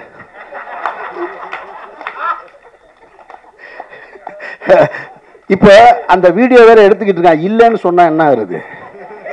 சார் அழுதுட்டீங்கல்ல, சார் அழுதுருக்கீங்க சார். இல்லை நந்தா சார், தெரியுது சார் அழுதுறீங்க. என்னையா வலுக்கட்டாங்க அழுகு விட்டுருவ போல. ஆனால் படத்தில் ஒரு காட்சியில் நான் கண் கலங்கிட்டேன். அது அந்த குழந்தை, ரெண்டாவது குழந்தை ஒரு கட்டத்தில் பேசும். அந்த இடத்துல கண் கலங்கிட்டேன். படமும் இறுதி அந்த இதுவும் வந்து எனக்கு ரொம்ப, மொத்தத்தில் படம் வந்து எனக்கு ரொம்ப நெருக்கமான பிடிச்ச படமாக, இப்படி ஒரு படத்தை எடுக்கணும்னு நான் ஆசைப்பட்டுக்கிட்டு இருந்த நந்தா கரெக்டாக அந்த படத்தை செஞ்சுருக்காரு. அது அவங்க குடும்பத்தாருக்கு நான் சொல்லுவேன். அந்த இடத்த ரீச் பண்ணிட்டு இப்போ இந்த படம் எவ்வளோ பெரிய வெற்றி அடையும், எவ்வளோ வசூல் கொடுக்கும், அதெல்லாம் நம்ம கையில் இல்லவே இல்லை. அதெல்லாம் நம்ம பார்க்க வேண்டியதே இல்லை. வெற்றி அடையுது, அதுவும் தேவையில்லை. நாம் நினச்ச ஒரு இடத்த அடையிறோமா, நான் நினச்ச வேலையை செய்கிறோமா, அந்த பொருள் மற்றவங்களுக்கு திருப்தியாக இருக்கா, அப்படித்தான் நான் பார்ப்பேன் படத்தை. அந்த அளவுக்கு ஒரு தகுதியான படமாக இங்கே இதுக்கு முன்னாடி இயக்குனர்கள் பேசுனதெல்லாம் சொன்னால், விக்ரமன் சார் சொன்னது போல் வாழைக்கு பிறகு ரொம்ப மனதிற்கு நெருக்கமான படம் திருமாணிக்கம்னு சொன்னால் அது மிகையாக. லப்பர் பந்து பார்த்தா, லப்பர் பந்து கம்ப்ளீட் கமர்ஷியல், அது நான் ரொம்ப ரசித்து பார்த்த படம். ஆனால் மனசுக்கு ரொம்ப நெருக்கமாக இருந்தது வாழைக்கு பிறகு இந்த படத்தை தான் நான் பார்க்குறேன். படத்தில் இருக்கிற கதை, அந்த கரு, வடிவுகரசி அம்மா இந்த மொத்த கதையும் சொல்லிட்டாங்க. படம் பார்த்த எங்களுக்கு தான் தெரியும். அது இதில் என்னென்னா, ப்ரொடியூசருக்கு 1 மணி நேரம் தான் கதை சொன்னாராம், வடிவுகரசி அம்மாவுக்கு 2.5 மணி நேரம் சொல்லியிருக்காங்க. அவங்க சொல்கிறாங்கன்னா படம் பார்க்கலன்னு, பார்க்காத படத்தை கதை இவ்வளோ சிறப்பாக சொல்கிறாங்கன்னா எப்படி அழுத்தியிருப்பார், அப்போ எப்படி ஒருத்தவங்களை கன்வின்ஸ் பண்ணியிருப்பார் பாரு. அப்போ நான் சொன்னேன், நான் கண்ணிட்ட பக்கத்தில் கூட சொன்னேன், 2.5 மணி நேரம் சொல்லியிருக்காங்கன்னா சம்பளத்தை எப்படியாவது குறைக்கிறதுக்கு முயற்சி செஞ்சுருப்பாப்புல நினைக்கிறேன். பெரிய போராட்டமாக தான் இருந்திருக்கும் போல இருக்குது. பயங்கரமான ஆள். அப்படியே பேசுகிறதுல வந்து அந்த உண்மையிலே கண்டுபிடிக்க முடியாது. இப்போ வரைக்கும் தம்பிராமையா சொன்னதில் ஒரு உண்மையிலே நடிக்கிறாரா, உண்மையாக இருக்காரா, இப்போ வரைக்கும் கண்டுபிடிக்க முடியல. நான்லாம் ஒரு ஆள்கிட்ட கொஞ்ச நாள் பழகினா தெரிஞ்சிடும். கண்டுபிடிக்க முடியாத ஒரு ஆளாக ஒரு மிஸ்ட்ரியிலே இருக்கிறது நந்தா பெரியசாமி. ஸோ அந்த படத்தோட கதை வந்து ரொம்ப சாதாரண விஷயந்தான். அறத்தோடு வாழ்கிறது, ஒரு மனிதன் நேர்மையாக வாழ்கிறதுன்றது. மனிதன்கிட்ட நேர்மையாக இருக்கணும். அந்த நேர்மை இன்றைக்கி போகக்கூடிய காலகட்ட சூழலில் வந்து கொஞ்சம் கொஞ்சமாக மாறி போய் புத்திசாலித்தனமாக வாழ்வது தான் வாழ்க்கையாக மாறிடுச்சு. ஒரு போலீஸ் குவார்ட்டர்ஸ்குள்ளே போய் ஒரு நேர்மையான போலீஸ்காரன் ஒத்தையால் வாழ்கிறது ரொம்ப கடினமானது. ஏன்னா அவன் பொண்டாட்டி சாவடிச்சிருவான். அந்த வீட்டுக்காரர் பார்த்தியா, அவர் டெய்லி வரும்போது 2 பை எடுத்துகிட்டு வர்றாரு. இந்த வீட்டுக்காரர் பார்த்தியா, இவரை பார்த்தியா, அவர் வந்து பைக் வாங்கியிருக்காரு, அவங்க மாமனார் கார் வாங்கி கொடுத்துருக்காரு. அப்போ ஒரு சமூகத்துக்குள்ளே தனியாக ஒருத்தர் நேர்மையாக வாழ்கிறது ரொம்ப கஷ்டம். இதை எல்லா வேதங்களும் சொல்லியிருக்கும், எல்லா மகான்களும் சொல்லியிருப்பாங்க. நான் எனக்கு தெரிஞ்சதை சொல்கிறேன். முகமது நபி ஒரு இடத்துல சொல்கிறாங்க, ஒரு காலம் வரும், அந்த காலத்தில் சத்தியமும் உண்மையும் நேர்மையுமாய் ஒருத்தன் வாழ்கிறதுன்றது இருக்கு இல்லையா, அது உள்ளங்கையில் நெருப்பு துண்டை வைத்து கொண்டிருப்பதற்கு சமம் அப்படின்னு சொல்கிறாங்க. வாழவே முடியாது. இங்கே உண்மையும் பொய்யும் கலந்துருக்கும். உங்களுடைய வருமானம் சரியானதா சரி இல்லாததான்னு உங்களால் கண்டுபிடிக்கவே முடியாது. எது தடுக்கப்பட்டது எது சேர்ந்ததுன்னு உங்களால் கண்டுபிடிக்க முடியாது அப்படின்னு சொல்லிடுவோம். அது போன்ற ஒரு சூழலில் நம்ம வாழ்ந்துக்கிட்டு இருக்கோம். அந்த மாதிரியான ஒரு சூழல் தான் இந்த படத்தோட கதை. அதில் கனி என்னவா வாழ்ந்திருக்கான், அந்த கதாபாத்திரம் மாணிக்கம்ன்ற கதாபாத்திரம் என்னவா வாழ்ந்திருக்கு.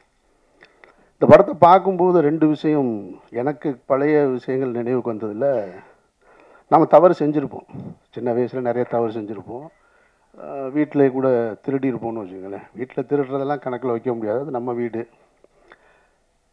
எனக்கு ரொம்ப காலமாக மைண்டுக்குள்ளே ஓடிக்கிட்டே இருந்தது. நான் சேது படத்தில் வந்து உதவி இயக்குனராக இருக்கும் பொழுது கந்தசாமி தான் தயாரிப்பாளர். இந்த காஸ்டியூம் பர்ச்சேஸுக்கெலாம் நான் போவேன். நான் அவர் வந்து கொஞ்சம் காசு கம்மியாக தான் கொடுப்பாரு. ரொம்ப நிறையா செலவு பண்ணுற தயாரிப்பாளர் கிடையாது. அப்போ காஸ்டியூம் பர்ச்சேஸ் போகும்போது நம்ம கூட இருக்கவங்க இருப்பாங்கள்ல, நம்ம சும்மா இருந்தால் கூட இருப்பாங்கல்ல அப்படின்னு ஒரு சட்டையை பார்த்தோம்னா, சார் எடுத்துங்க சார், இப்போ என்ன சார் அப்படியே கம்பெனி கணக்கில் போயிடும், யார் சார் பார்க்க போகிறோம் அப்படின்னு சொல்லி இந்த மாதிரி ஒரு 2 சட்டையை எடுத்துட்டேன் நான். இப்போ இந்த படம் பார்த்தோன்னே கந்தசாமி அவனை பார்த்து அந்த சட்டைக்கான காசை கொடுக்கணும்னு தோணிடுச்சு. இது எப்படி கொடுக்காம போகிறது அப்படின்ற ஒரு இதை கொஞ்ச நாளாக மனசில் வச்சுருந்தேன் கொடுப்போம்னு. அப்புறம் இன்னொரு புத்தி ஒன்று சொல்லும்ல, இவர் சம்பளமே கொடுக்கல, இவர் அதனால் நான் கழிச்சுக்கலாம் அப்படின்னு நம்மளை நாமளே தேத்திக்கிடுவோம் இல்லையா. அதுதான் அனன்யா கதாபாத்திரமாக இருக்குது. அதாவது 2மா இருந்து கத்தி மேலே நடக்கிற மாதிரி. இப்போ கந்தசாமி அவனை பார்த்து 2 சட்டை, இப்போல்லாம் 20 சட்டை 20 வேஷ்டி எடுத்து அவர் கையில் கொடுத்துட்டு மன்னிச்சிருங்கன்னு கேட்கணும் போல இருக்குது. அப்போ படம் பார்த்த உடனே அந்த தாக்கத்தை ஏற்படுத்துது. அதே போல் என்னுடைய கல்லூரி காலம் முடிஞ்ச உடனே என்னுடைய நண்பர் ஒருத்தருடைய கடையில் எனக்கு வேலை கொடுத்தார். ரொம்ப நெருங்கின நண்பர்.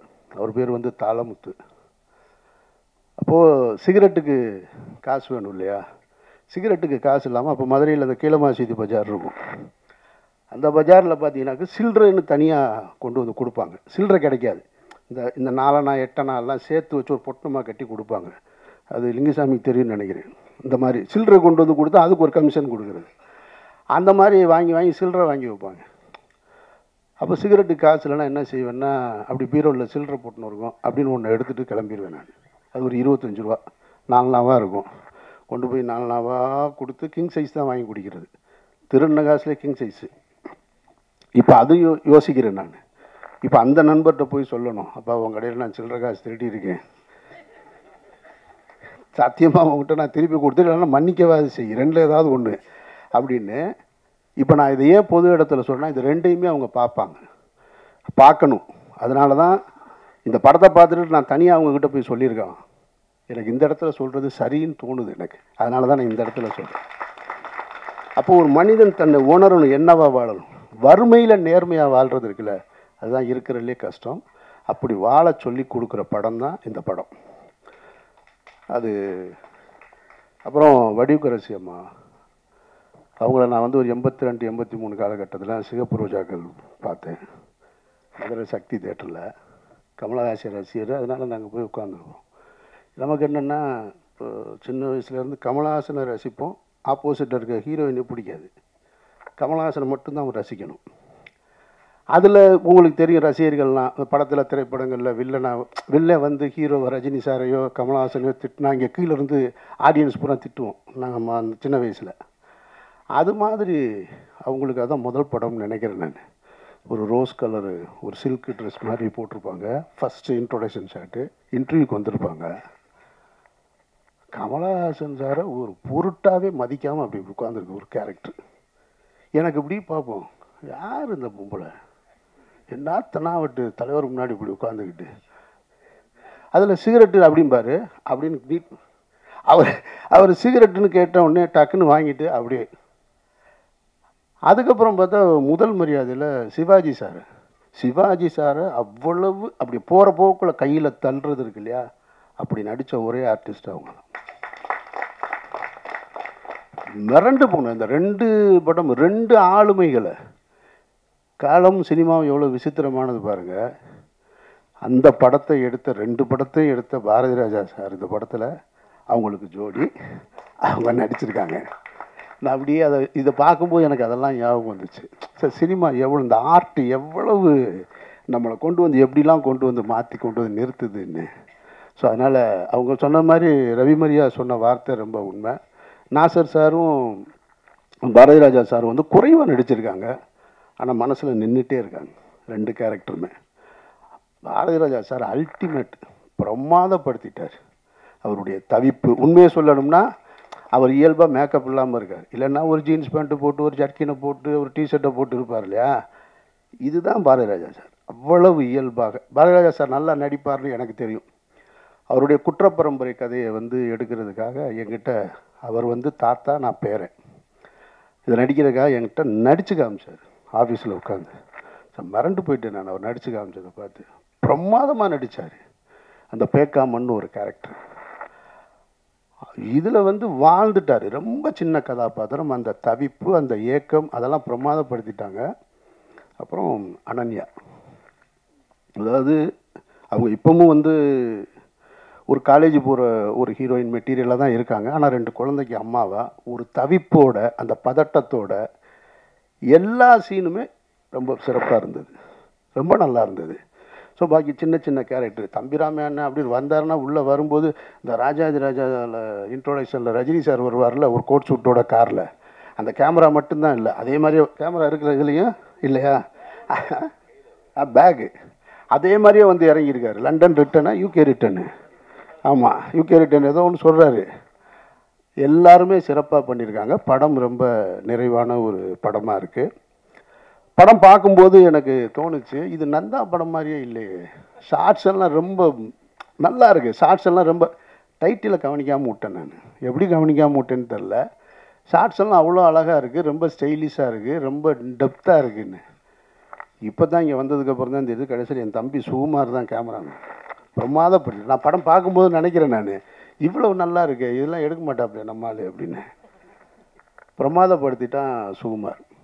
சுகுமாரை எனக்கு வந்து பல வருஷமாக தெரியும் எனக்கு. ஸோ இப்படி எல்லாருமே நிறைவாக செஞ்சுருக்கிற படம். இந்த படத்தை பற்றி யாராவது உங்ககிட்ட இங்கே பேசினவங்க அதிகமாக பேசியிருந்தாங்கன்னா அதை நீங்கள் பெருசாக எடுத்துக்க. ஏன்னா நீங்கள் ஒரு கிரிட்டிக் பாயிண்ட் ஆஃப் வியூவில் படம் பார்ப்பீங்க. நீங்கள் பார்க்கும்போது சின்ன சின்ன ஃப்ளாஸ் இருக்கும் படத்தில், அது இருக்குது, அது எனக்கு தெரியும், உங்களுக்கும் அது தெரியும், உங்கள் கண்ணுக்கு தெரியலாம். ஆனால் அதையெல்லாம் தாண்டி எனக்கு முன்னாடி இங்கே பேசின யாரோ சொன்னாங்க, நீங்கள் நினச்சா கூட இந்த படத்தை தப்பாக எழுத முடியாது. அதுக்கான ஒரு தரமான படமாக இருக்குது. நந்தா தனக்கான இடத்தை அடைஞ்சிட்டாருன்னு நான் நினைக்கிறேன். நான் மற்றபடி எதுவும் சொல்ல மறந்துட்டேனான்னு தெரியலை. அவர் சார் சொல்லும்போது ஒரு வார்த்தை சொன்னார், இந்த படம் தமிழ் சமூகத்திற்கு அவசியமான படம்னாரு. மனித சமூகத்திற்கு அவசியமான படம். எந்த சமூகமாக இருந்தாலும் நேர்மையாக உண்மையாக வாழணுன்றது அதுக்கான படம். படம் ரொம்ப நிறைவாக இருக்குது. வேறு கனி வந்து ஒன்று பருத்தி வீரனில் நடிச்சிருப்பான், உங்களுக்கு தெரியும், அந்த பஞ்சு மிட்டாய் சீனில். அதுக்கப்புறம் ஈசன் பார்த்தேன் நான். ஈசன்லலாம் அப்படி வர்றப்பான ஒரு போலீஸ்காரன் அந்த அப்படியே நின்றுக்கிட்டே இருப்பான். அவன்கிட்ட கேட்டேன், சசிட்ட ஏன்டா அவன் நெஞ்சை நிமித்திக்கிட்டே நிற்கிறான், சும்மாவே நிற்கும், போலீஸ்காரனா நெஞ்சை நிமித்தணுமாடா அப்படின்னு. அப்படியே அப்புறம் நிறையா படம் பார்த்தேன். என்ன இவன் ஒரு மாதிரியாக போயிட்டே இருக்கானுன்னு. ரவிமரியா சார் சொன்னது மாதிரி இந்த கதாபாத்திரத்தை இவனை விட யாராலையும் சிறப்பாக நடிக்கவே முடியாது. ஒரு புள்ளி கூட படத்தில் எங்கேயுமே எந்த காட்சியிலையுமே எவ்வளோ பெரிய நடிகராக இருந்தாலும் அங்கங்கே கொஞ்சம் மிஸ் ஆகும். அவனுக்கு நடிப்பு வந்து அப்படியே சும்மா அப்படி போகிற போக்கில் பொறி சாப்பிட்ற மாதிரி ஆகிப்போச்சு. அவ்வளவு ஃபிட்டாக இருக்குது இந்த கேரக்டர். படத்தின் முதல் காட்சியிலேருந்து கடைசி வரைக்கும் ரொம்ப ஃபிட்டாக இருக்குது. கனியை தவிர இந்த கதாபாத்திரத்தை யார் செஞ்சுருந்தாலும் சரியாக வந்திருக்காது. கனி வந்து ஒரு தேர்ந்த நடிகனாக மாறிட்டான். வாழ்த்துக்கள் கனி. நிறையா பேர்த்துக்கு அப்பாவாக நடிச்சிருக்கேன்னா எனக்கும் அப்பாவா ஒரு படத்தில் நடிச்சின்னா நல்லாயிருக்கும், அந்த ஆசையும் தெரிவிச்சுங்க. மற்ற எல்லாரையும் பற்றி சொல்லியாச்சுன்னு நினைக்கிறேன். படம் ரொம்ப சரியான நிறைவான படம், வேறு ஒன்றும் சொல்கிறதுக்கு இல்லை. இந்த திருமாணிக்கம் கரெக்டு தான். அது அந்த ஒரு டைட்டில் இருக்கு இல்லையா, அந்த திருன்ற டைட்டில், அது மரியாதைக்குரிய ஒரு சொல் இருக்கு இல்லையா, அது மரியாதைக்குரிய சொல், மரியாதைக்குரிய படத்தில் வந்து சேர்ந்துருக்கு நந்தா. வாழ்த்துக்கள். இவ்வளோ நேரம் காத்திருந்த எல்லோருக்கும் உங்களுக்கு என்னுடைய நெஞ்சார்ந்த நன்றிகள். நன்றி.